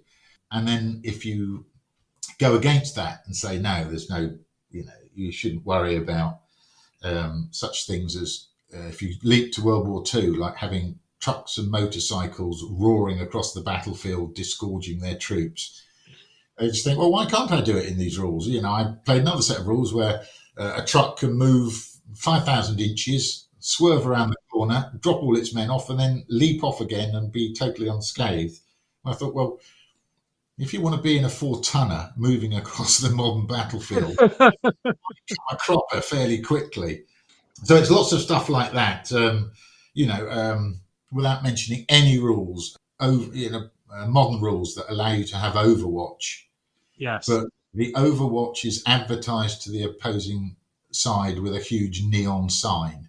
So you always know exactly which of his units are on Overwatch and which are not. So clearly, the opposing Rommel looks across and goes, all those British units are on Overwatch, let's attack on the left instead. Yeah.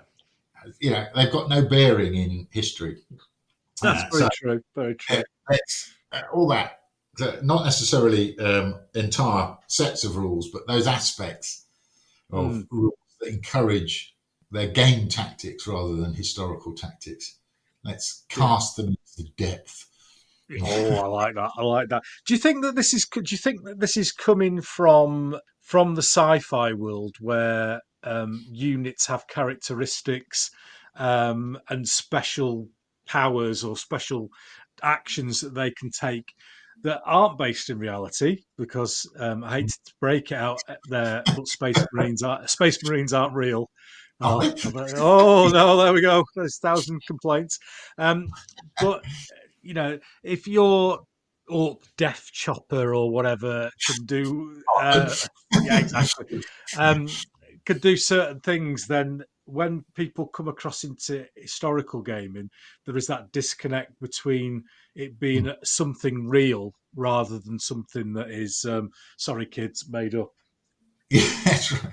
Yeah, I think that's all part of it, isn't it? You think, well, I mean, one of the classics was Bruce Quarry's national characteristics in his rules, where I think the Austrians moved 1 millimeter slower than the Spanish or whoever. Thought, yeah, I know what you're trying to do, but just 1 millimeter. By the time you've moved the battalion, you've lost the millimeter. It's just a pointless exercise. But yeah, adding lots of rules in to make units special, that then trying to put that into a historical game, that doesn't work. Trying to say that, for instance, a Roman pila are some sort of super weapon, as opposed to just chucking a javelin, is the same sort of thing. Doesn't matter whether a Gaul threw a javelin at you and it stuck in your shield, or a Roman chucked his pila. They're all the same. So it's all that sort of stuff. Yeah. And do you think that sometimes the rule mechanisms themselves lead into that because it's so easy to just, I'll tell you what, we'll stick a +1 on there and Yeah, then it'll make it work. yeah. So the biggest thing I thought is that that's the easy route, isn't it? Is to go. We've got a list of modifiers, but I want to incorporate something else. Let's make, for instance, if you've got machine guns, well, we know the MG42 had a fantastic rate of fire, so we should just give it a +1. Well, that's not quite how stuff works, but it's easy to do that, isn't it? French columns attacking the Napoleonic Wars, well, they should get a +1 because they're more elan, a bit of impetus, they get +1. No, the reverse should be in effect, isn't it? It should be, is a French column attacking any better than an Austrian one or a Prussian? Yeah, so it's like that. I think, the ease of which tables can add modifiers leads you to a slippery slope because you just keep adding more and more and more because it's easy to do that. Yeah, I've got to agree with you, and from my perspective is that if you're fighting historical games, I think there should be some sort of historical basis to it. It's an argument that happens quite often on the internet, mind you. What don't people argue about on the internet?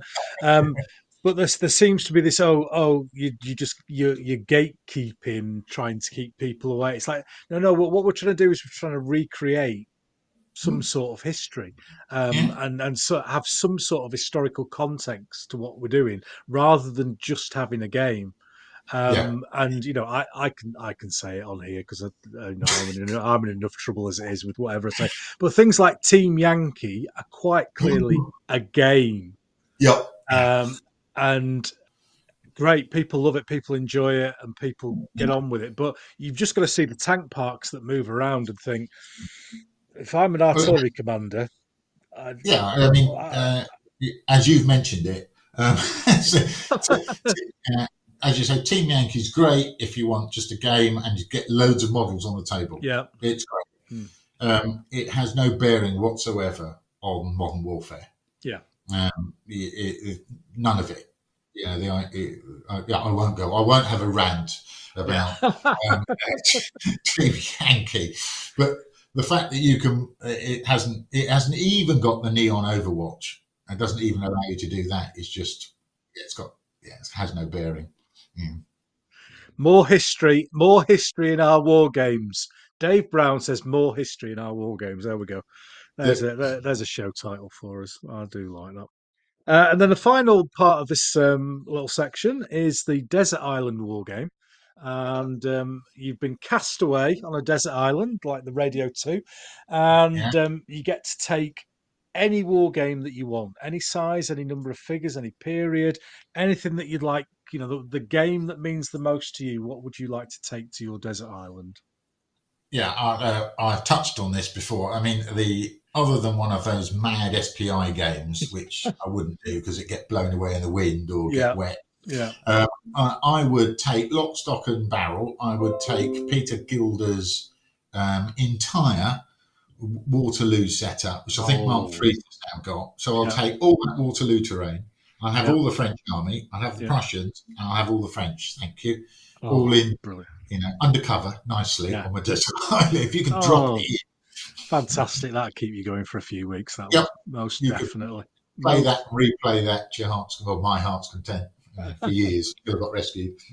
fantastic. And then second, you can take a book, other than a religious book or the works of Shakespeare, which come along free. Is there a book that you would like to take along to the desert island? If we're obviously military history would have to be, and I think out of all the books. There are many, many fantastic books. Mm. But the one book that would keep you going on a desert island would have to be the Campaigns of Napoleon by Chandler. Oh, Chandler. Yeah. Yeah. You I could know. it's got rereadability that you just keep going. I think one of my ambitions when I retire is to read it from cover to cover, because I've always, we've been putting on a game of whatever, Denowitz or some, Napoleon, and I've read that section, but I don't think I've ever read it all the way through. Yeah, no. I think I did when I was about 17. Yeah. I was doing my A levels and we had to do the Peninsular War, so I did start. I've read it all the way through, and it was fantastic. It was a brilliant book. So yeah, it was very good writer, David Chandler. Yeah, it was easy read. He made military history quite accessible. So it was excellent. Well, yeah, because sometimes military history books, any history books, can be extremely dry. A bit dry, yeah. It's like a bit dull. By page 6, you think it feels like 600. Yeah, exactly. Anyway. Skim read. Yeah. Right, and the final thing to take to the desert island is outside of the game is you could take a Wargames unit, something that means something to you, or something you've seen, a classic unit, anything that you would like to take. Well, I kind of already cheated a little bit here because I've got Gilda's collection. I've already got 28mm Old Guard French Cuirassiers. I've already got those, so it would have to be out of that period. So I'd probably have to go for something like a really nice looking phalanx of Greek hoplites in Corinthian helmets. The sort of serried ranks, all the hoplons out. They look cool. So I do love I'll the business. Yeah. Excellent. Well, thank you very much for that, Dave. That was a lovely chat there. So we're going to move on to the big topic next.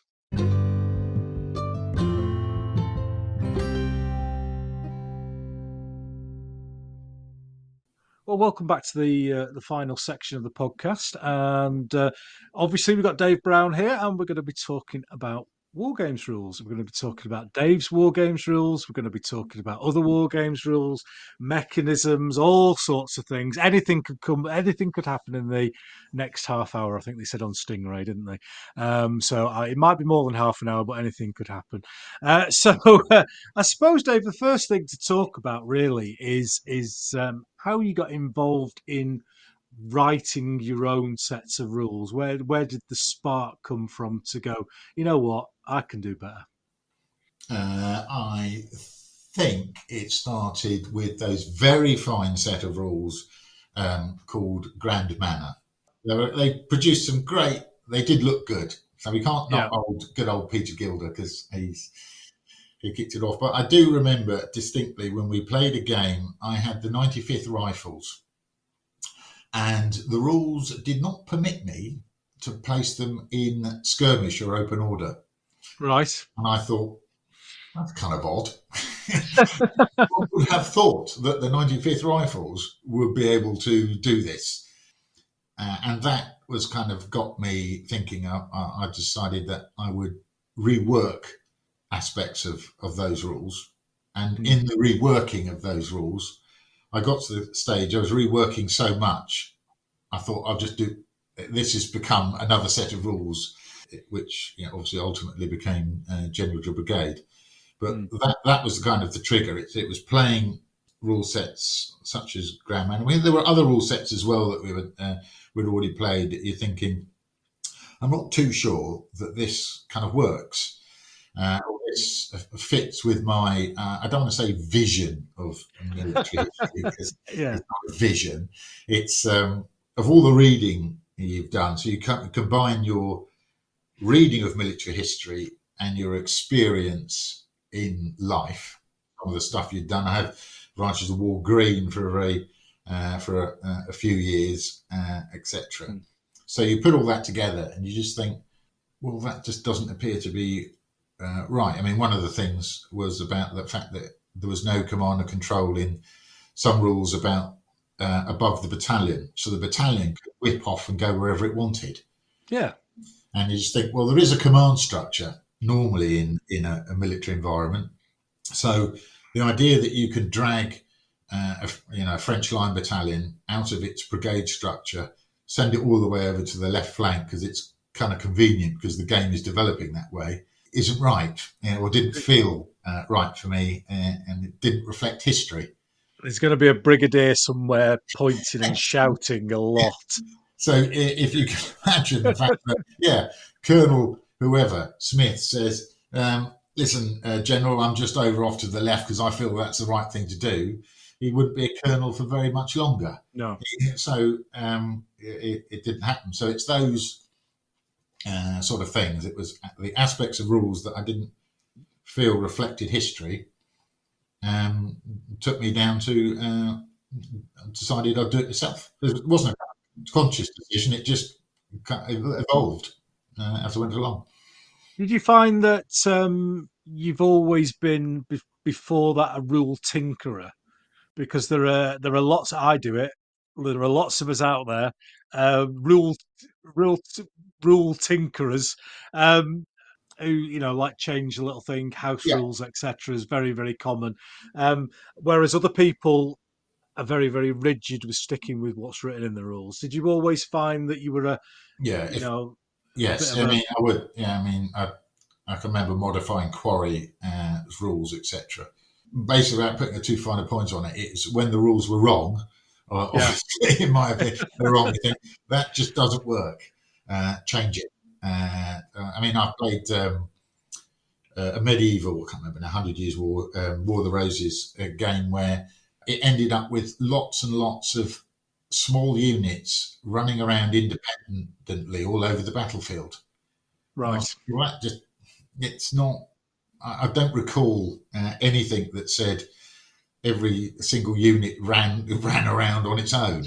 Surely there was a battle line, and most people stayed in it. Yeah. But yeah, so it was tinker, and then okay, well, write your own. You've got to stick your head over the parapet eventually. We can all tinker, but I thought, well, I'll just take it one step further.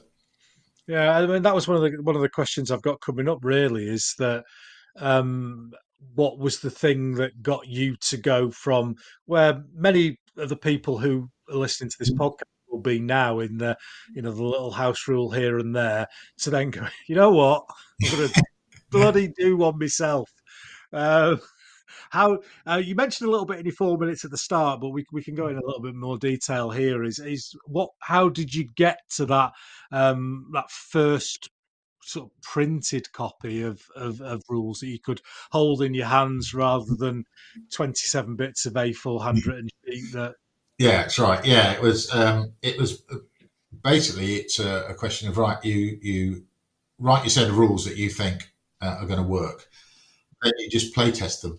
yeah And when you're play testing the rules, at least I found, is you need to listen to the feedback that comes back, and not only listen to the feedback, you've also got to observe the feedback. And you'll find that if it's when people frown or just stop because they don't get where it goes, you've got to think, yeah right, why are they frowning? Why have they just ground to a halt here? It's because they don't. There's a jolt and they don't get it. So in the play testing, you've got to smooth all those jolts out, and you've got to accept the fact that you're not always right, and the mechanism that you've done isn't always right, and there's got to be a lot of compromise because you're not addressing the rules just to you. Well, you kind of are. You've written it. You're addressing the rules to a whole multiplicity of different gamers. Hmm. So you have to. Each rule needs to accommodate a whole view of from different wargamers, and so that is play test it, listen, rewrite it. It doesn't need to be massively written. You just got to tweak it so that those people then feel comfortable and they understand where you're coming from. So just little tweaks, put it all together, keep reworking it, deliberately play it with people, gamers that aren't your sort of gamer. So I would go and play it with when I was first doing General de Brigade, I would deliberately play it with DBM and DBA kind of competition gamers. Ooh, Yeah, ooh, yeah, ooh. exactly. So you get all the feedback. Now, I wasn't probably going to alter the rules massively to cater for their, how shall I say, particular nature, but they did give you clues as to where perhaps you could alter stuff. So expose it, break it, reassemble it, put it back together, and then put all the bits and pieces together. And then if you've got somebody who's prepared to publish, like Dave Ryan was, with General de Brigade, he was looking for a Napoleonic set. And I think I just got to the point where I thought these are actually almost complete. And then obviously, as soon as he says, "Oh no, I'll publish those," then there's a bit more incentive to make sure you have got it right. So Yes. go back and think, Christ, have I got all the musket ranges right? It's all this, Yeah. So you go back, do all the double checking, do all the bits and bobs. I mean, we can touch on later, but I think there's 4 aspects to Wargames rules that you need to touch on. And then you put it all together, and good old Dave Ryan had the courage to say, well, we'll put this into print. Is there a sense of trepidation having gone through all that, that when the final one hits the streets? I mean, it happened not that long ago with I don't want to get it wrong, so I won't give the name. But there was a set of rules that came out and it was all wrong, Oh, God. and they had to literally had to reprint it. It was so badly wrong. Oh, no. Is there a bit of worry with you that you've missed something, or somebody's going to come up with something, Yes. no matter how much Yeah, you've play tested it?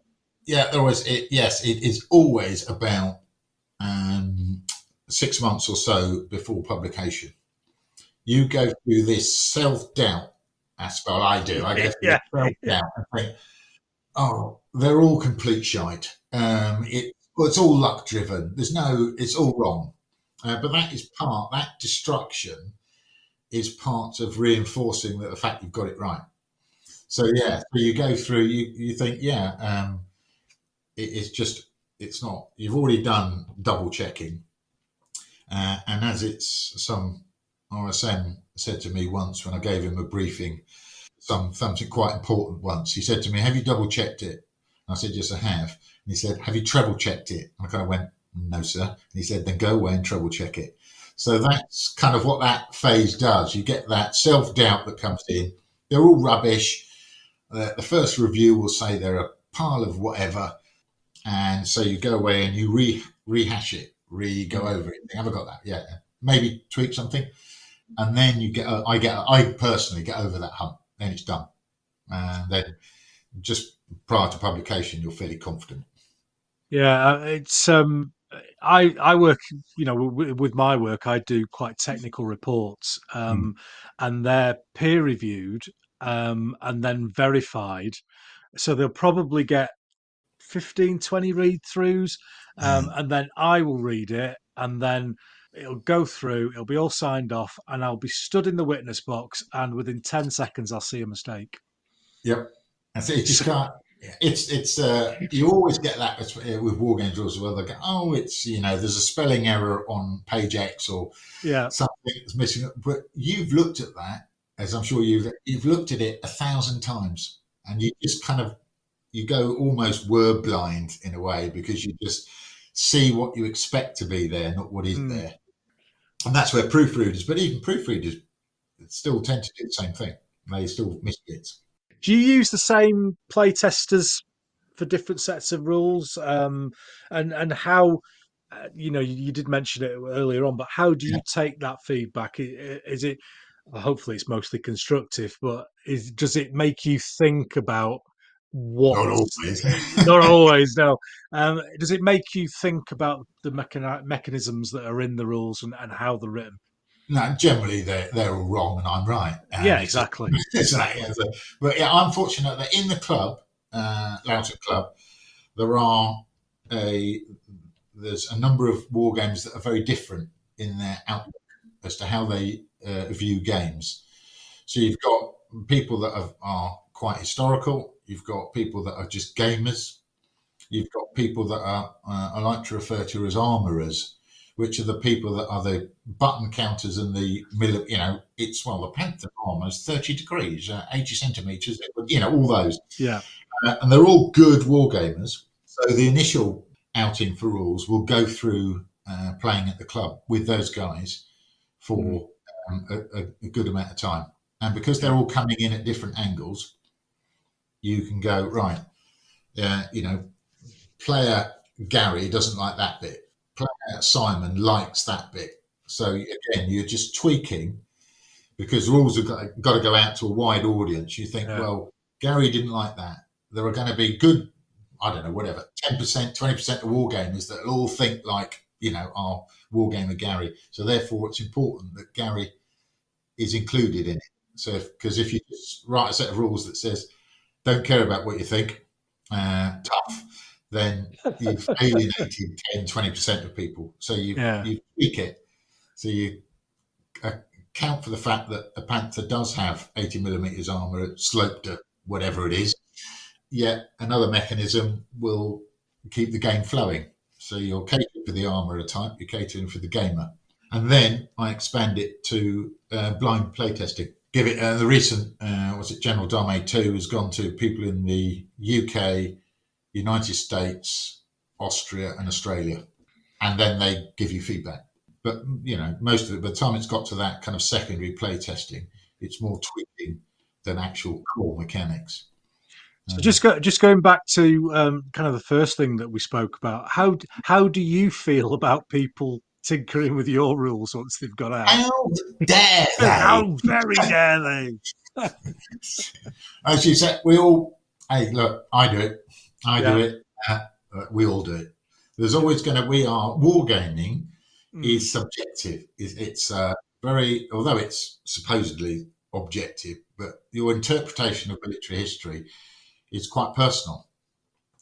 If you think that French columns, when they charge in, should get a +1, well, that's fine, isn't it? That's your take on history. That's fine.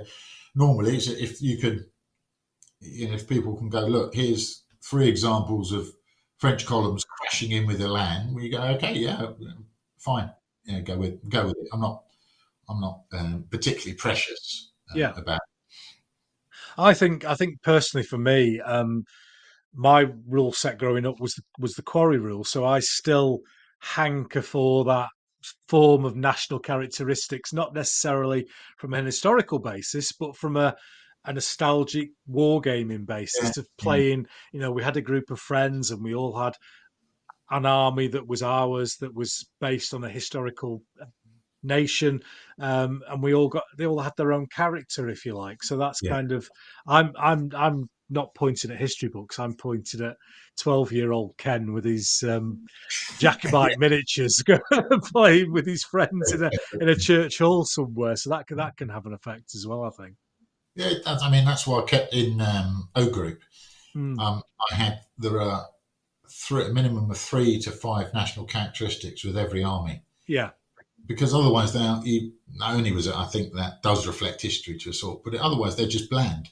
Yes. You're just, one platoon faces another platoon, and it doesn't matter what armor you have. It helps create that a little bit of depth that players can, as you say, they can enjoy, because a German army is going to be different to French, and French different to Italian, and so on. Yeah, definitely. So those early sets, then you started off with General de Brigade, and then there's Guns at Gettysburg and Panzer Grenadier. So how did they develop from that first General de Brigade? Well, unbelievably, General de Brigade, some people bought it and liked it. Yeah, they did. Good, blimey. Okay. So once you've kind of got that boost, you think, well, the basic rules work. Yeah.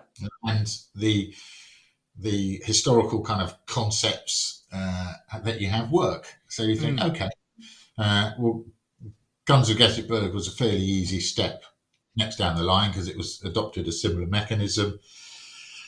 My colleague, Mark, did the same with British Grenadier. Took the General Brigade thing and just adapted it in his own way. Panzer Grenadier was different. I was trying to reflect in Pounds of Grenadier a bit of the fun that we'd had when playing squad leader Yes. many Yeah. years back.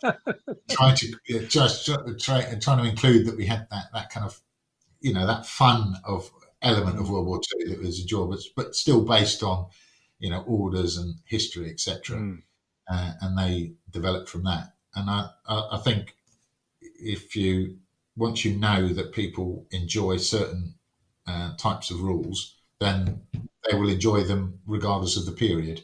As long as you've got to have your, they accept the fact that you've got it's a game that's playable but still has all its foundations in history, mm. and that kind of works. Yeah. We played British Grenadier at the weekend, Well, hey, um, and I was looking. I'm looking around because the rule book is. Oh, here it is. On the back of the rule book, oh yes, there's kind of all the Dave Brown's General de Brigade rules based on this system. And there were a couple, weren't there? You've mentioned British Grenadier. There was De Craig's Kunst. Was that yeah, that was Angus? Angus. Yeah, Yeah, he delighted in that title. Yeah, yeah. It's gonna. I'm gonna lose my monetization just purely by saying that. There are your guns. I yeah, don't think I there ever had. are I don't guns. think I ever had that Was one. it's kind of Crimean War in that sort of era. Oh, was One, it? I didn't realise that. I think Oh. so. Oh, I might have a look and see if I can find a copy of them for my Italian Risorgimento. And Bloody Picnic, which is World War World War One, One. Yeah, I'm guessing. yeah, So they were, if I get it right, then they were taken by other people and yeah, kind of converted into those periods. Is that yeah. right? They just I was they were they'd send in requests. Say, look, I'd like to write a set of World War One rules, but I'd like to use General de Brigade or whatever it is as the kind of foundation Mm, for it. And I thought, yeah, okay, as long as the publisher was happy, as long as you kind of, because if you went through the same publishing house, then they didn't have any issues with it. And my only kind of condition on it was the fact that I can see it at the end yeah. to make sure it wasn't a complete heap of garbage. So I think, well, no.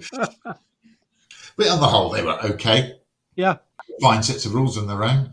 I think British Grenadier was probably the best of them that came out. Obviously, the 7 Years War one was good as well. So yeah, that's it. It's fine. It's just letting people use the basic foundation. I think there is a comfort, and I'm saying that because we used most of those sets in having a similar sort of base to the Yeah, mechanisms. I mean, there's pluses and minuses to it. The pluses are that you get the basic way the rules work. The minuses are that you then think that one little aspect that is in one of the sets of the rules is then in another set of rules that you are playing, and it yeah, actually isn't. But you're yes. convinced because it's so similar that that's in it. Yeah, you start looking through the index, spending 10 minutes for finding a modifier that's actually in the Napoleonic one. Yeah, exactly. That we've had that a few times, and there was a very famous occasion here where we were. I think I can't remember which set it was, but we had a massive. We don't argue very often here because we are really What sort York? of, yeah, a kind of friendly, happy-go-lucky group, and then we're having this massive argument about this thing in the rules, and it actually turned out that one of us had the original and the other one had the deluxe version. Oh, So we had yes. two There different versions of the same rules, and oh my word! Anyway, we still laugh about it now. We still laugh we about go. Yeah, that's it. it. After the visit to the hospital. Yeah, Yeah, exactly, exactly. We'll talk in detail about mechanisms and all that sort of stuff very shortly. I just want to kind of continue with the history of your rule writing, rather than go into the way they work at the moment. And you did the partisan press stuff for a while, yeah, and then you've become involved with the Lardies and Ricewit's press. yeah. So how did you come to get involved with Nick and Rich and start these new kind of set of Oh, rules? no. It was a question I thought, right, I wanted to rewrite, not rewrite is quite the wrong word, but I wanted to rework a Napoleonic set of rules. But I want it to be, because as you read more, you do more, your ideas change on how you should do stuff. And I thought, okay, well, let's start with an American Civil War rule set first, because that's generally easier to produce than Napoleonics, because there's just less working parts in it. And it is, it's one of my favourite periods anyway. So produce that with quite different mechanisms, different command and control, and a different look upon it. And Rich Clark and Nick Skinner were, as publishers, they were wargamers and they were designers. Yeah. So it was an opportunity to work with people that could give you feedback, and you could have discussions with them from a war games angle, as opposed to a purely kind of military history angle. And that was, so the opportunity to work with those two was not to be missed. Yeah. They have come up with some quite different ideas about wargaming, and both Pickett's Charge and General de Brigade had moved into that sort of area. Yeah. So I thought, well, they're the best people to take it to, and invited them both around for a game. Had an American Civil War game, and I got the full Rich Clark, Nick Skinner experience. Yeah. They're both great guys, and they are both coming at history and wargaming from two different angles, and they complement each other really quite well. Yes, yeah. So Nick comes in at the kind of that angle. Rich will come in at this angle, and then you sit yourself in the middle and go, right, well, have I got a bit of that? Have I got a bit of that? Yes.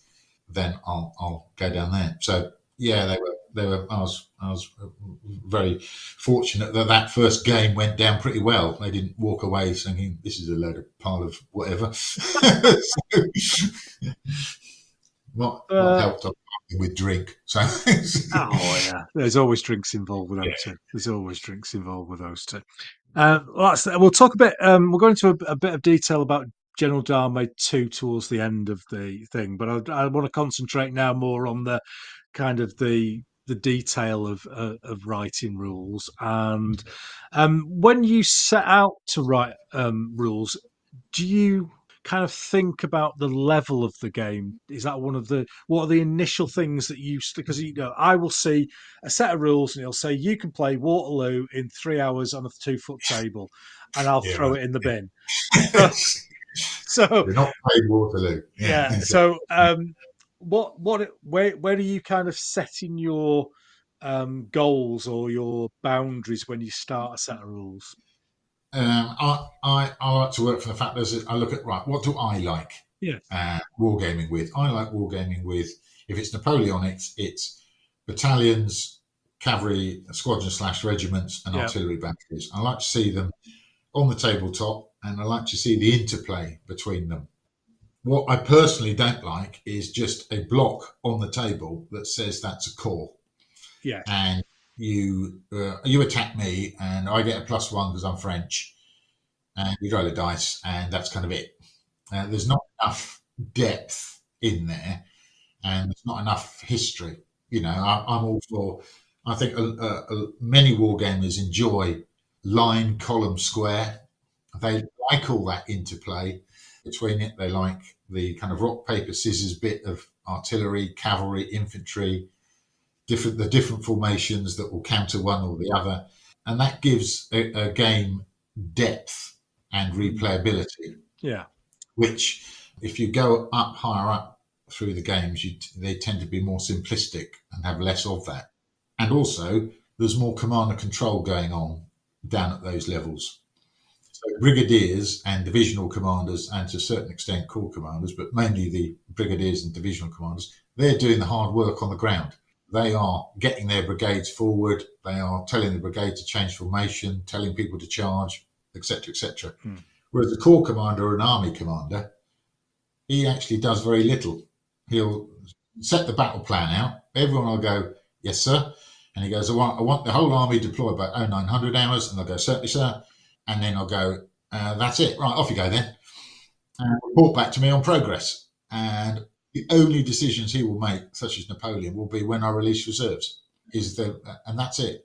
And do you feel then that it's certainly something that think is when you get to those higher levels, the period of the game matters less because Yeah, you're the historical effect of weapon types, formations, etc., happens at that lower level. So once you have a core commander game, it could be Napoleonic, it could be American Civil War, it could be World War II. The decisions you're making about getting the right troops in the right place at the right time with the right bits of kit are the same throughout history. yeah. I hesitate. It's probably not fair, but bland does come to Yeah, mind, isn't it? yeah, Once you get to that level of game, maneuvering a corps, deploying a corps, and then fighting, well, it doesn't matter what you've got. They've all got some artillery. They're all armed with, a weapon of some kind that's a firearm, and it all becomes blended into the overall modifier. So you lose all that detail. I think many war gamers enjoy the detail. That's why we paint model soldiers that are all different. You want a regiment of light infantry, or you want a regiment of line infantry. That's why you paint hussars as opposed to and lancers and cuirassiers. We don't paint generic cavalry. That's a cavalry corps done. So yeah, it is. It's because we tend to like detail. It's important to reflect some, not all, but some of that detail in rules that you write, so you can work that out. yeah. Do you? There's a thing with wargamers, and I'm very much the same in that I want to commit that division of cavalry, but I also want to place that horse battery in that position. Yeah. So is it difficult to please all those concepts at No, the same I time? think it is. No, because I think actually, if you look at history, and even now, not most, but many senior officers are micromanagers. Yeah, And so you take Ney at Waterloo at any battle, he did all that. yeah, Ney did not sit back as the corps commander and then go, right, General Riley, off you go, mate. I'll see you at tea time when it's over. yeah, Ney went, right, I'm deploying the army.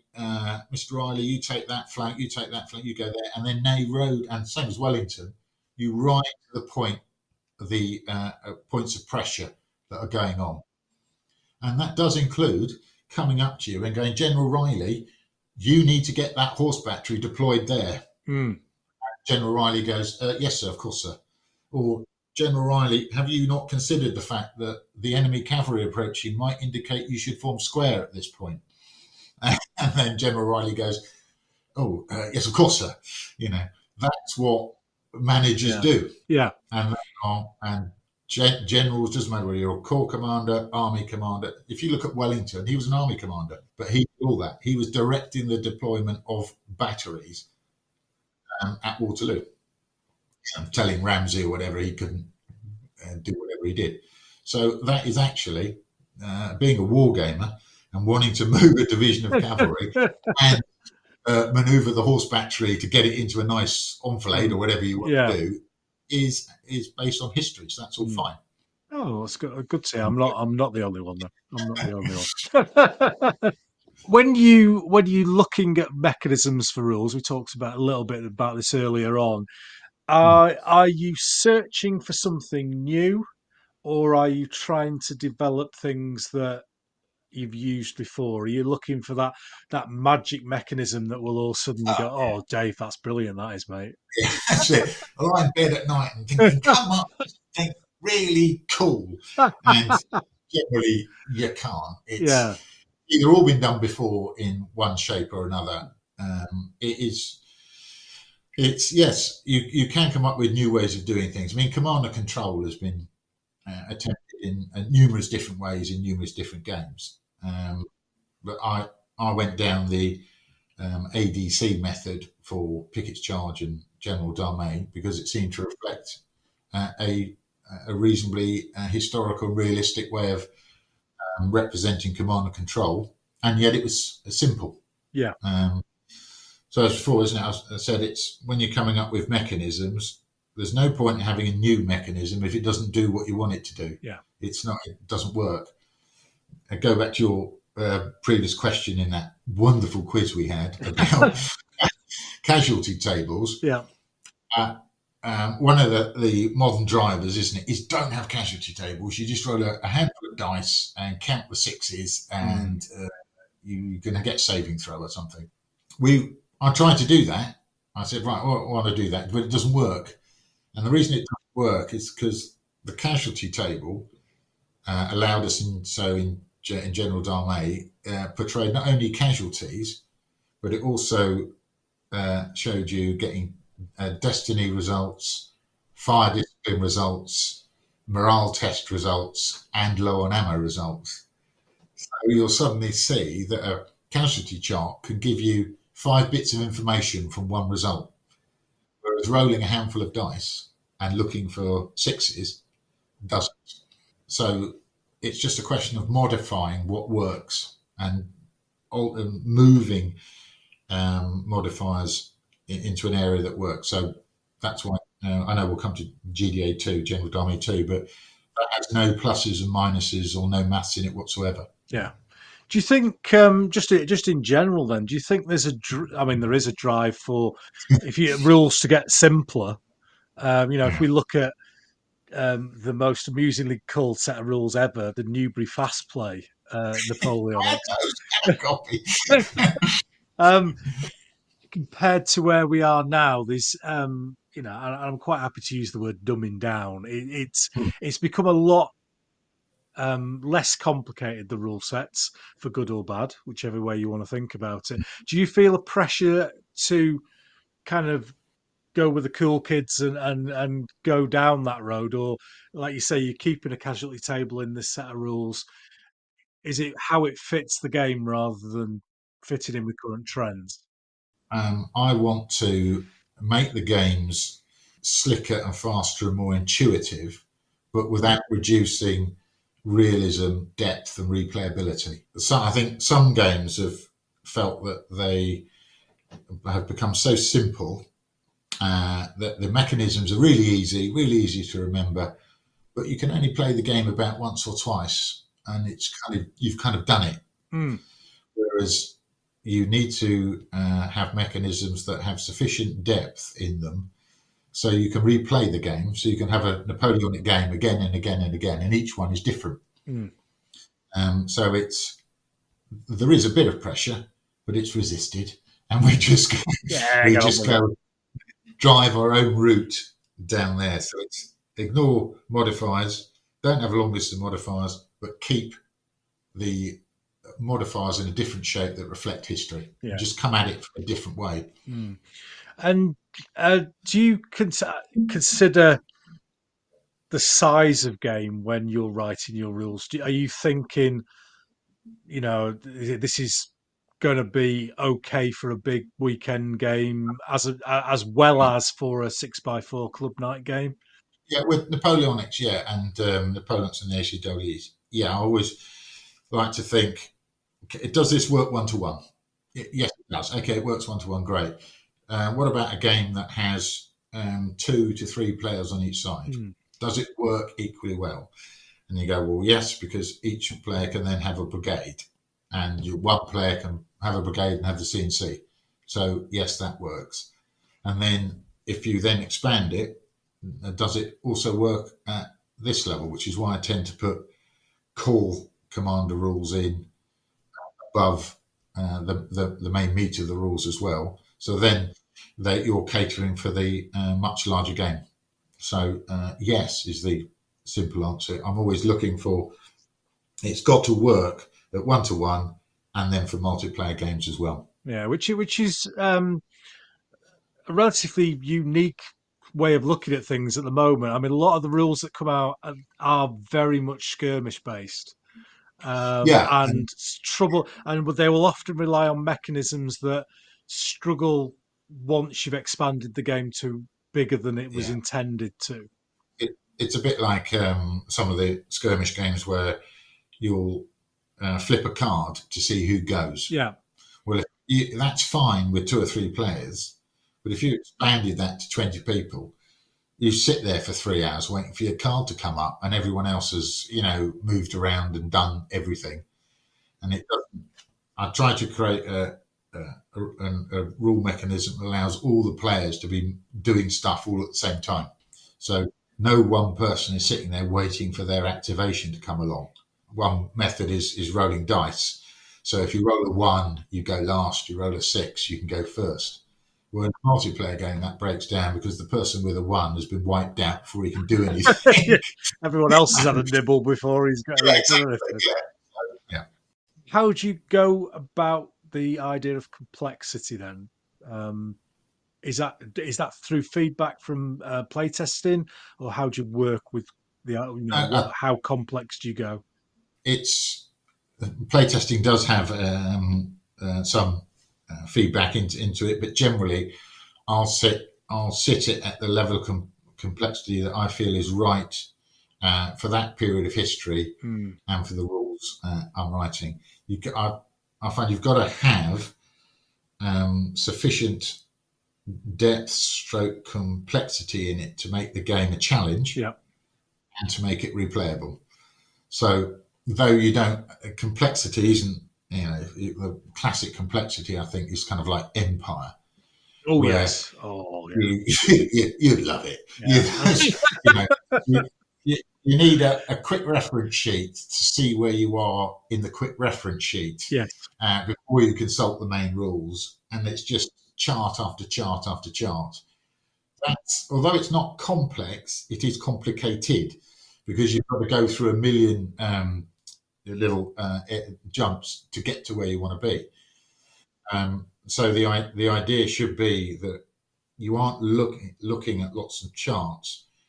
There should be aspects of command and control and aspects of combat that you have to think about and take into account, but you're not having to look up those aspects in a huge table of 38 factors of positives and 38 factors of negatives.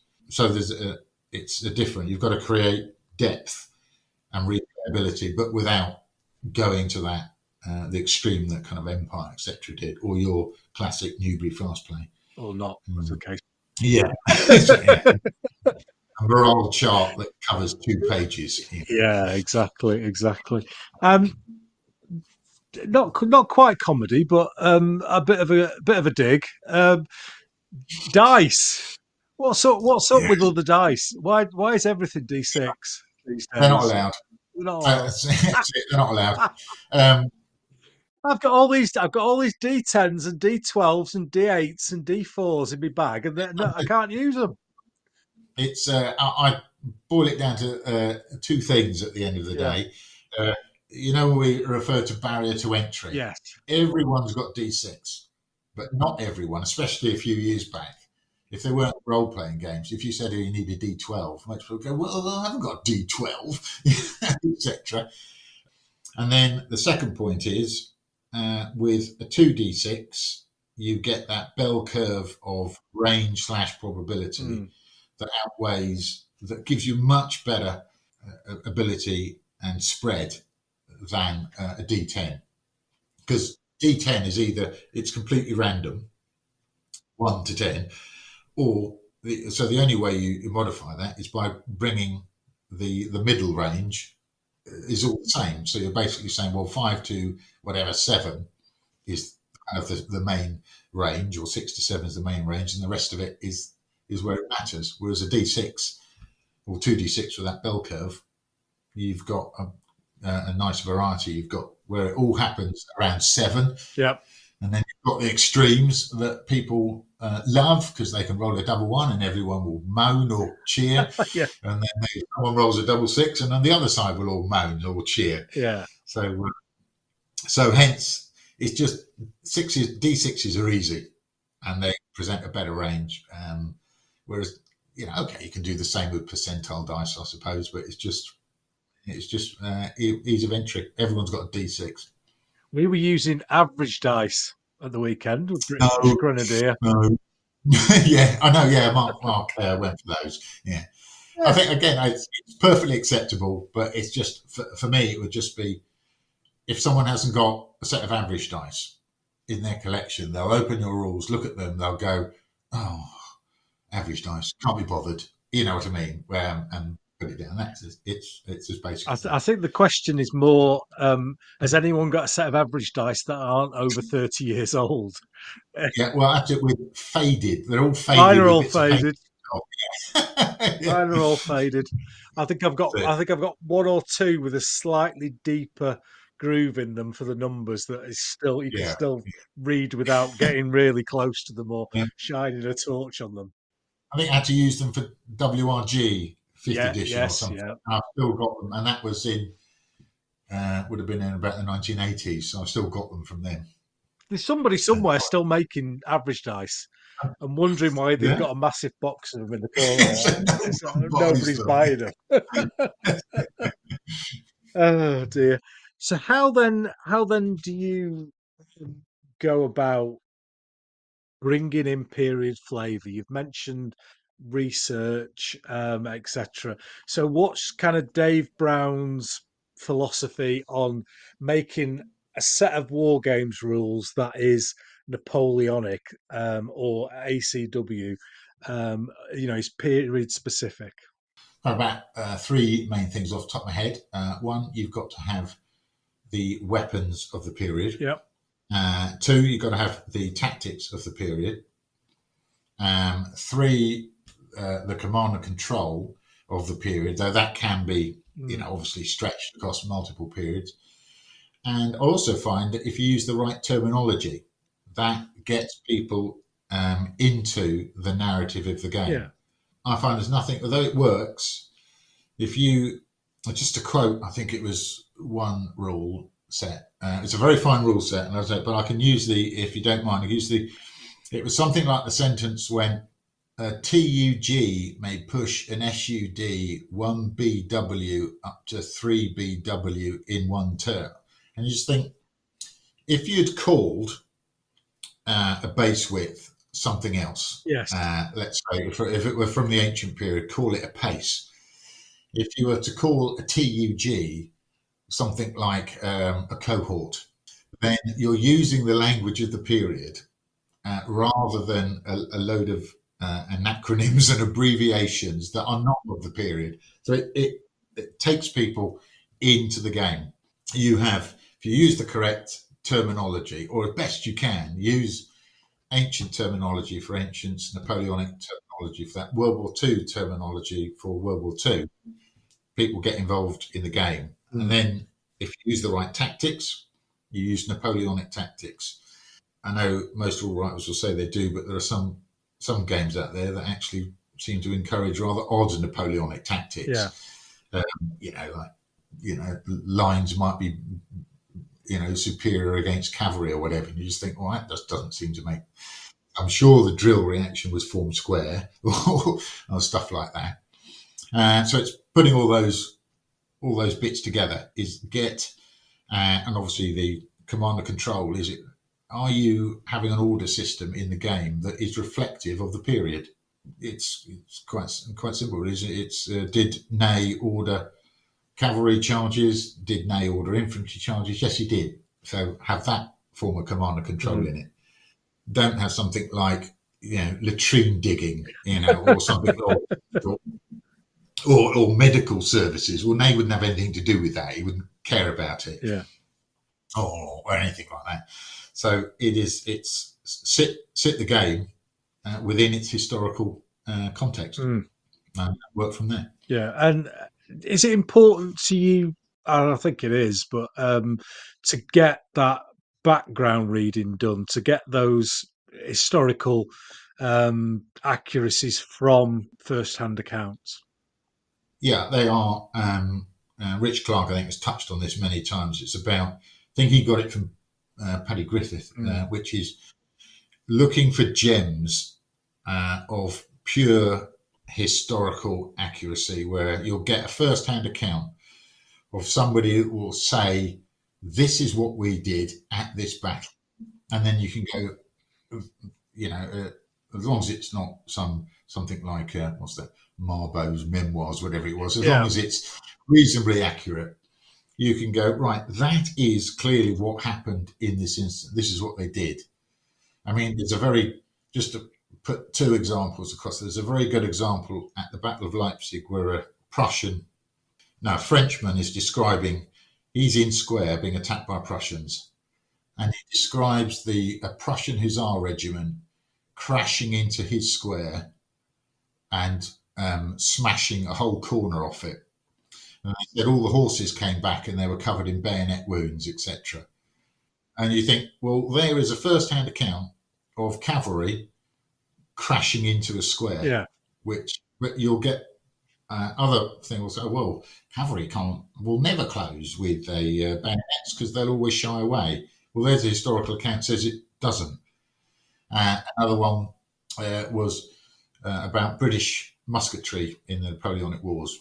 Well, the evidence for giving them a +1, or that famous, British musketry is better. Well, there's a very good quote from a French lieutenant in the 9th Léger at the Battle of Talavera. Now, the 9th Léger were a rock-hard regiment that had been throughout, so they knew what they were doing. And he heard the British volleys at Talavera, and he said something like, we'd never heard a musketry volley as well fed of that. So clearly, these guys had seen it all. They've been at Marengo and everywhere, and they were going, this is looking good. So hence, you could say British musketry had an impact, was better. So therefore, dig out those gems and then put them into Wargames rules. There was a brilliant one where there's hesitancy in General de Brigade and Pickett's charge.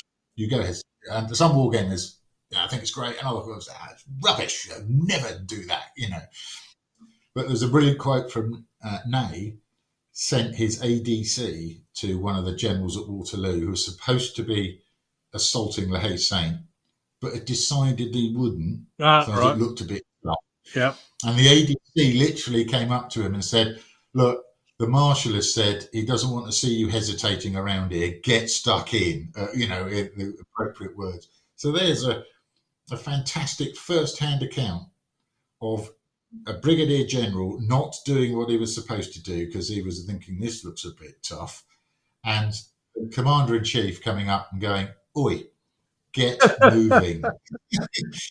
So you dig out all those gems, and then you put them into the rules, and then hopefully that creates a historical environment of which you can game in.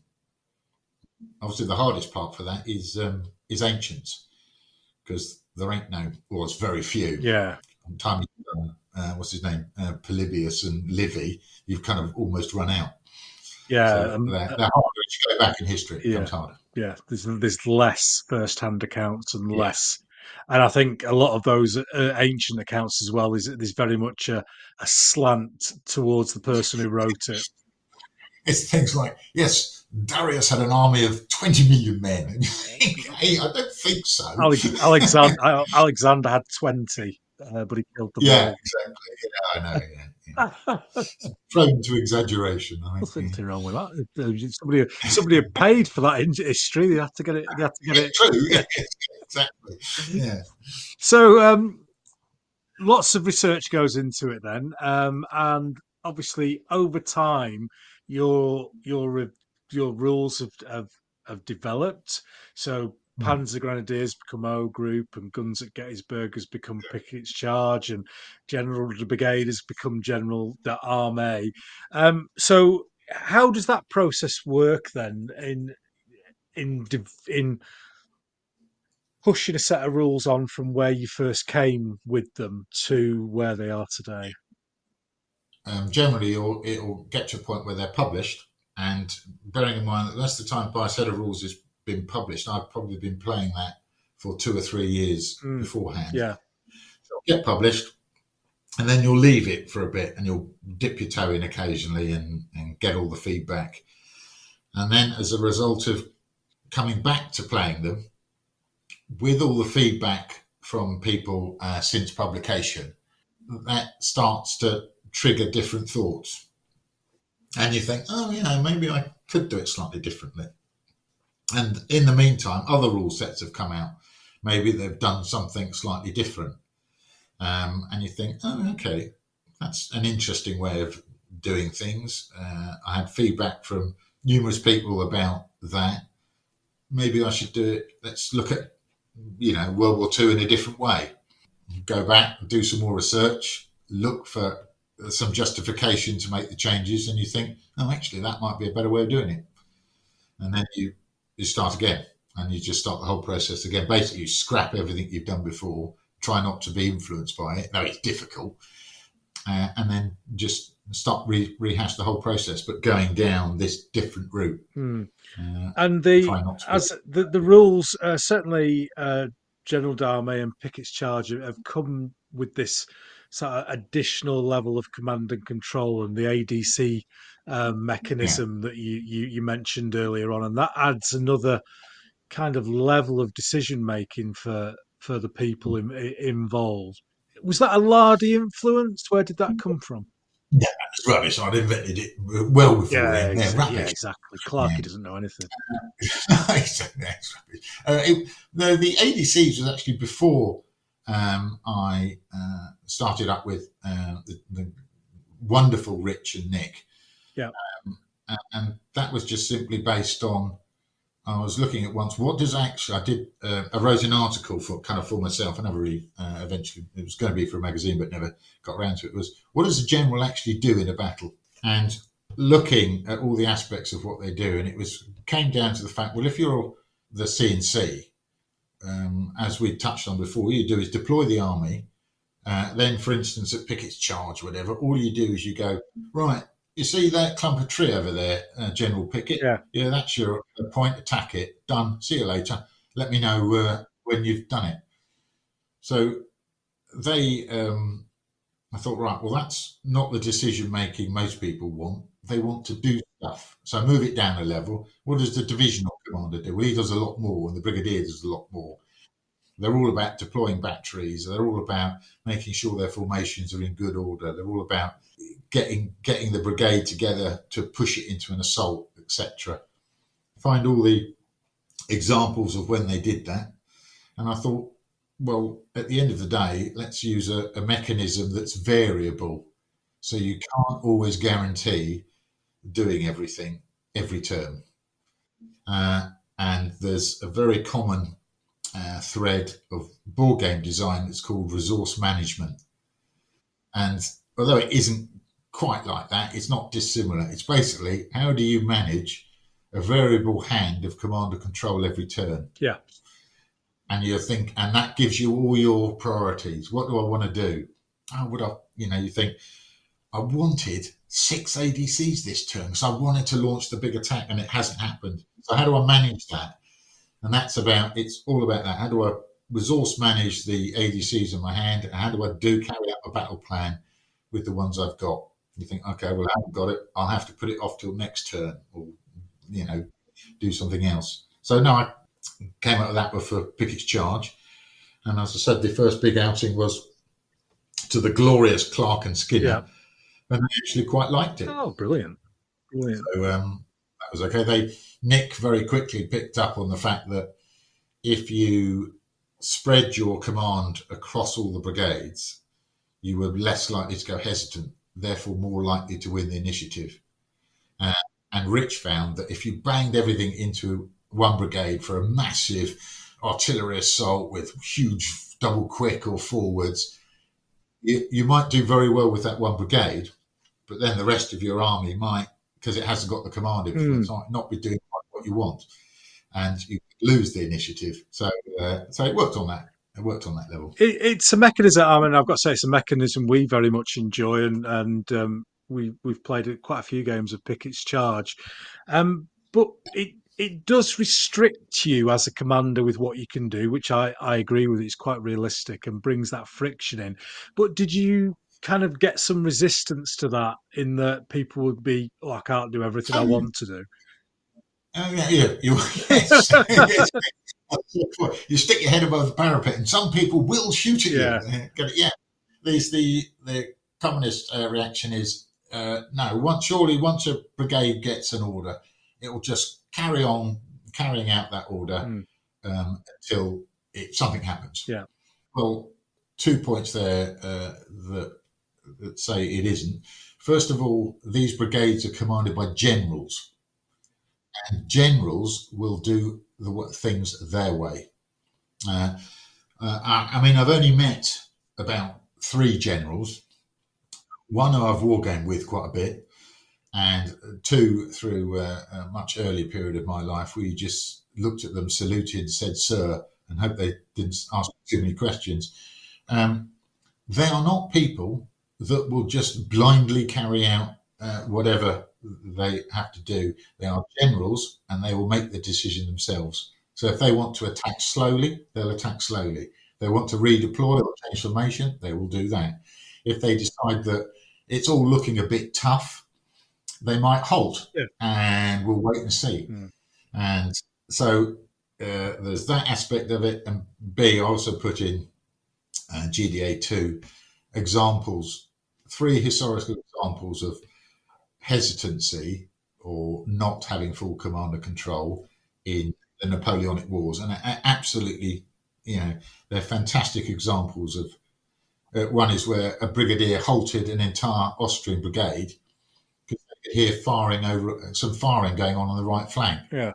He didn't know what it was, so he stopped and halted, sent some officers over.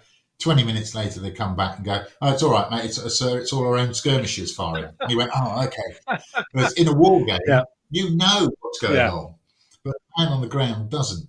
He doesn't know exactly what's happening. So it's all things like that. And yes, there was not a lot of resistance, but there was resistance to people that were just used to moving every single battalion every time in exactly the way they wanted, and it's designed to be frustrating. And they did find it frustrating, and they said, "Well, I don't like it because it's frustrating." Well, what do you think Napoleon felt like at Waterloo, or Ney felt like at Waterloo? They were frustrated because things weren't going perfectly. Cavalry didn't go in the way they were supposed to, etc., etc. So they were frustrated by, as we all, even take the world of work. We are frustrated in the world of work by our bosses, our people who are at the same level of us, and people under us are supposed to do things that they don't do. It's frustrating, isn't it? You come in next morning and you go, "Well, hang on, why has it not been done?" That happens in warfare, unfortunately. No, I think it's a very good mechanism indeed. And I just want to quickly talk about O Group, if we may, because that's got the aide de camp mechanism in. You've got choices to make, and it has become a very popular set of rules very, very quickly. As I said at the very start of this interview, it got to the semi-finals of the World Cup of Wargames rules, which, when you consider there was 108 sets of rules nominated. And it got to the quarterfinals, and there were 40 in total. There was over 14,000 votes cast. So, obviously, you don't want your head to expand too far. But how do you think that, or can you think of the reasons why that has caught on so quickly and become a staple within the World War II rule sets that people are playing? It just seems to have caught. It just seems to have caught the wind for some reason. I wanted it to be. I wanted it to reflect what my brief experience of wearing green had shown to me how stuff works, and I wanted it to be very different to other games that were out just before its release, such as Flames of War, etc. I didn't want it to be just something like that. I wanted it to be set at a certain level where you were the man in the command post trying to push a battalion forward with supports, and have some of the, again, frustrations and considerations that that man in that command post had to do. So it's, where am I going to put my platoons? I mean, one of the things I did in the deployment was I wanted a good deployment system, a deployment system where you just didn't bung everything on the table and it was all fantastic and you all crack on, because it doesn't work like that. One of the things I did with the glorious light infantry was we always did fighting patrols or recce patrols to establish a point where you'd stop and go, right, okay, this is good enough, go back, get the rest of the platoon, they all move up, and blah, blah, blah. And I think, well, let's have that in a game. Let's have combat patrols that do that. And what that did was to create the fog of war. So it's about removing as much information from the opponent as you possibly can without spoiling the game. So combat patrols and reserves and all that system around consolidation, AFV consolidation, is about removing information from the opponent so he doesn't know what's happening. So a combat patrol could be an infantry platoon, could be an anti-tank weapon, or it could be nothing. So it creates that, to some extent, that fog of war, that uncertainty that the company commanders and the battalion commander on the ground would have. They wouldn't know exactly where everything was. And the other thing was try to keep so the complicated bit is command, making decisions. Though the decisions are relatively straightforward, you have to think. That's where you've got to think. You go, oh, what we're going to do? We've only got 7 orders. Mortars, I don't know. But the easy bit is the shooting. Is don't get bogged down in too much detail with charts and tables with shooting and especially spotting. I mean, I think I've mentioned before, spotting had to be dead easy.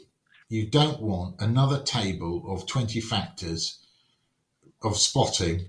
You roll the dice, you've not spotted, so you can't fire. So you just think, well, I've just wasted 10 minutes of my time because I can't fire. So just have that with one dice that says you've either spotted the opponent and you've put down accurate fire, or we don't really know where he is. He's roughly there. We'll just put some rounds down and hope we disrupt him a bit and we'll keep his head down. Done. So that's simple. You add the dice, you roll some more dice for your fire, keep it all simple. But you add in just enough rules to make it hopefully realistic as well. So MG42s, they get a mini bonus. There's a small bonus here. Roll double 6, you'll get an extra hit to reflect the fact they were a bit of a nasty weapon. Submachine guns, when they go into close assault, you don't get shock. Well, that just reflects, gives a slight edge to those armed with submachine guns in close quarter battle. So it was a question of those two. It was command and control, think in depth, keep the mechanisms, the shooting mechanisms, relatively simple. So they're easily recalled and easily worked out on the tabletop. But then it's clearly designed as as you say, a battalion plus supports game. Yeah. And then very shortly afterwards, people were doing massive games. With it. I want to do Kursk. How do I do Kursk? Yeah. So that's we've had a bit of an email conversation in the past about it.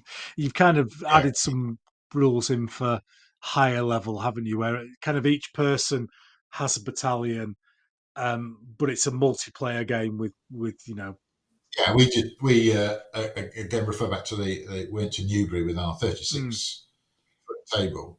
Again, warfare is quite rigid, is that you all have your boundaries. So we just split the table up into 6 sections of 6 foot. So that was your operational boundary. You couldn't go into your partner or colleague's boundary area because you're going to get blue on blue. And that's in every operation I've done, there are boundaries. So you just give them, you operate in this, and the overall corps commander can give you feed-in assets as he sees fit. So you might get the tanks, or you might not, or whatever. And that worked very well. Depending on who makes the brews for the corps commander. Oh, here's a cup of tea. Have some tank, lad. Have some tank. Yeah, you can have the Air Force. Off you go. Yeah. Oh, brilliant! Yeah, we've very much enjoyed our group here. So superb set of rules. So we'll just we've been going for an hour and 10 on this section alone. Probably an hour and a half before that as well. So we'll just move on then and just talk about General de Armee 2. And the first thing I've got to say is, how long did it take you to come up with that name? About 5 minutes. I wanted it to be the next step. There was General de Brigade, and it was going to be General de Division. Easy. But there's already another set of rules out called General de Division. And I went, oh, that's so annoying. I thought I could steal their name, as other people have done. Stan, I thought, no, I'm not going to do that. So I'll just go the next one up, next step up. Call it General d'Armee. Easy. So there's just a stepping stone principle. It didn't need a massive discussion group and hordes of advertising executives to decide on General de Armee 2. Oh, easy. Done. Brilliant. Now, as far as I understand it, it's kind of done and out with final play testers at the moment. It's all done. It's in its final editorial with the great Mr. Clark. Excellent. And I think he reckons it will be out before Christmas, which I think it probably will be. The play testing is all been done. It's all finished. It's just editing. Rich will finish the editing, which is a bit of a slog for him. So credit to Mr. Clark. He'll work through that. But once that is cracked, then the rest of it that's fairly straightforward. It's just putting in the pictures where the pictures need to go. Comes back to me. I rehash it. Check it all, add bits. Away it goes. It's already been the original copy's been proofread. You might get proofread one more time in its final thing, and then really goes off for the. I can't remember what it's called now. You get a big print back from the printers, a big copy. Yeah. And you go through that, and it's kind ready of done. To go. So, what can regular players of General de Armee, and I have to admit, I'm still on General de Brigade, because we catch up, Riley, catch up. It's Yorkshire. I'd have to spend more money to get General d'Armee, and I still play General de Brigade. Get me money's worth. How much? So So what can players expect then? What are the kind of the main changes that you've made, other than adding a 2 to the title? Yes, a 2. That's it. It was basically. It was keep General d'Armee on the same kind of railway track. So when you come to play it, you'll be familiar with the game turn, etc., etc., etc. But everything has been changed to reflect there's more command and control decisions. So you've got command and control decisions starting with the divisional commander. So he's got his own aspect of command and control. Then you've got all the ADCs. The ADC tasking has been tweaked a bit to be a bit more easy to understand and a bit more intuitive. And so it goes on. Charges are easier to administrate, to get through. I think there were 17 pages in the original one, and that's down to about 11. But the whole idea was to go through the whole thing. It is command and control is the bit that should make you think. So there's more time spent on command and control, and the rest of the processes haven't lost any of their Napoleonic nuances, but they're much quicker and more intuitive. So for instance, a column firing fires with 1 casualty dice. You'll get a casualty on a 4+. You won't get anything on a 1 to 3. Under GDA 1, it had the same system as volley firing. So you need to roll the dice, check through the modifiers, and halve it because you're in a column, and then round down halves. So you've taken all that out, you're going to get the same result in a system that's quicker and far more intuitive. So you're not referring to the rule book, you're not referring to the play sheet, and therefore you're much more invested in the game. Right. Most people, when they're playing it, they are thinking hard about how to win the game through command and not worrying about whether they've got a +1 modifier here. Yeah. They just want to get their troops in the right place.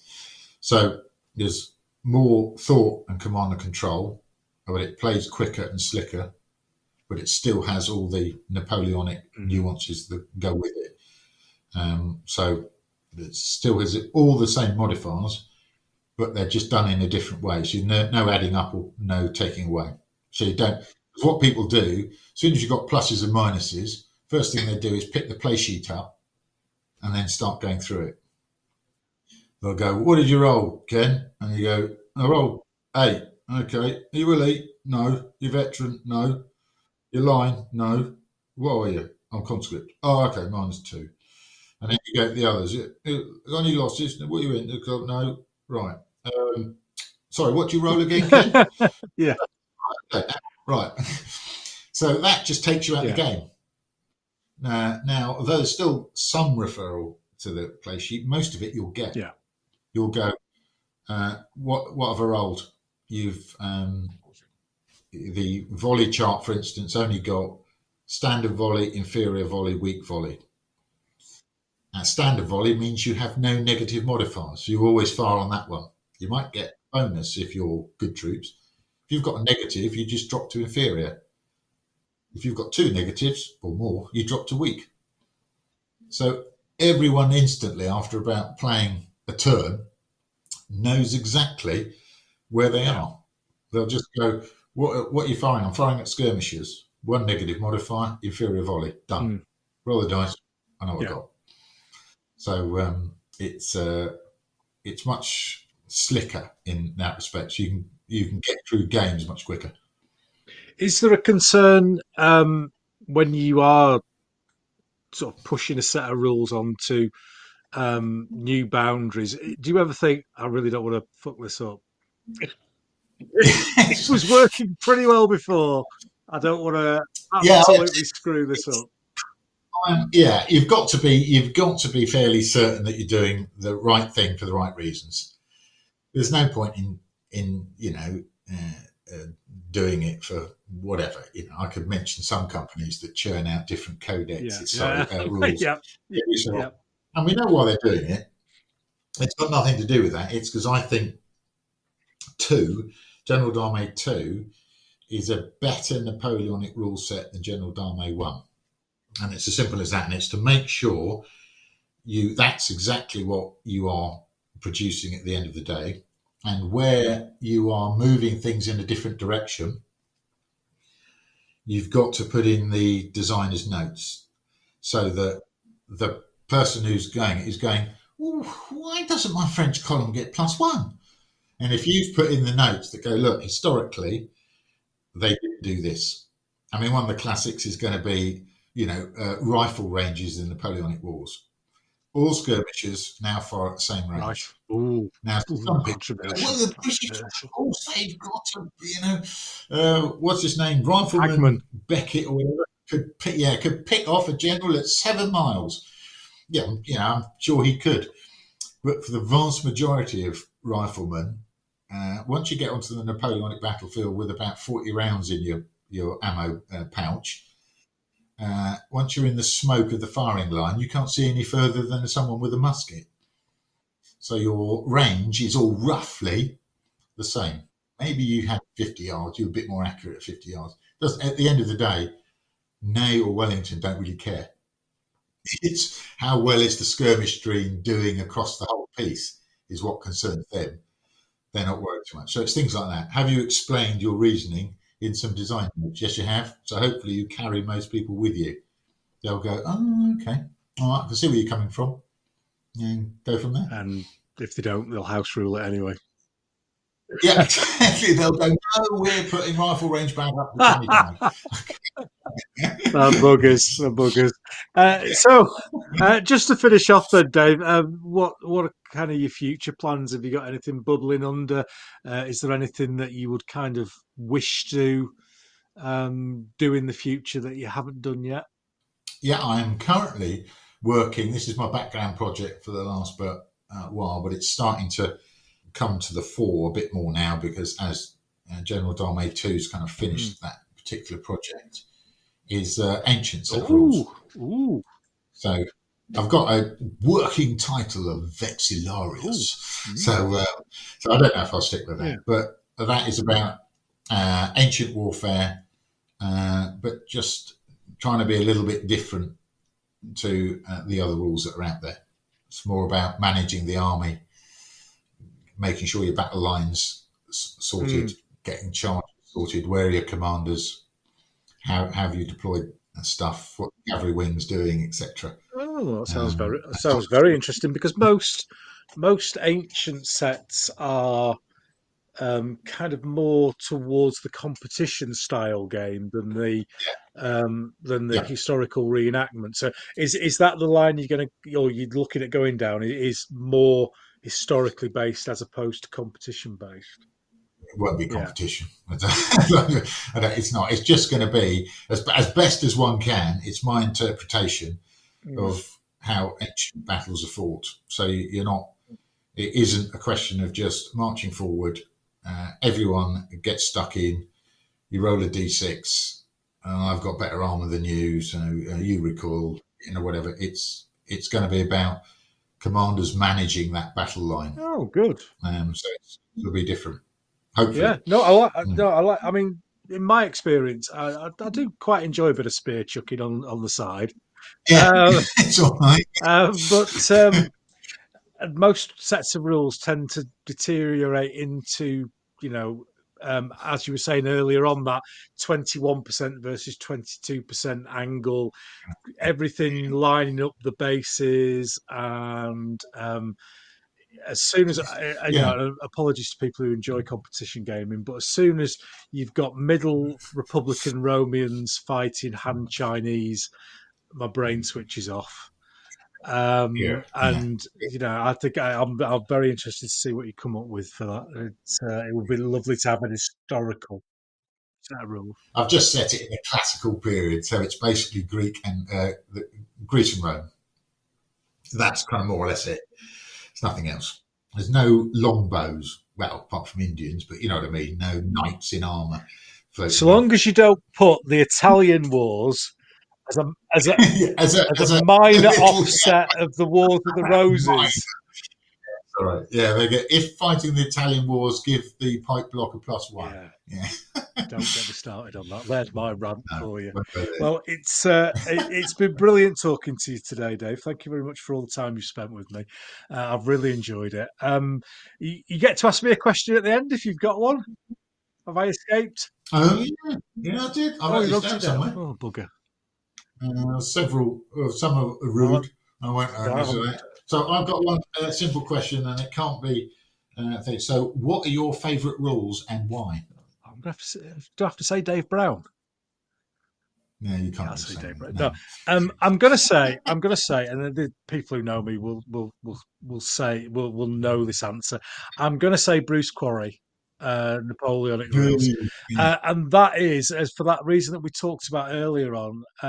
From that nostalgia and those memories of playing the big games with my friends when I was a teenager, and the hours of arguing about the national characteristics. Yes. Because Yes. why are you moving 32 centimeters and I'm moving 28? Well, that's because I'm better. I quite clearly I've got better shoes. Why do the old guard have a better melee factor than cuirassiers? I don't understand. Exactly. But that was the joy of those rules for me, was the endless conversations you would have. You'd fight a game and then you'd be in the pub afterwards and you'd be going, surely Prussian landwehr weren't that bad. Yeah. So yeah, so Right. that would be my answer to that question. I very much enjoy it for Great. the nostalgia. But thank you. Good. So I'm just going to say good night to all the listeners. If you want to say good night, Dave. Evening all. Thank you very much, everyone. Good night.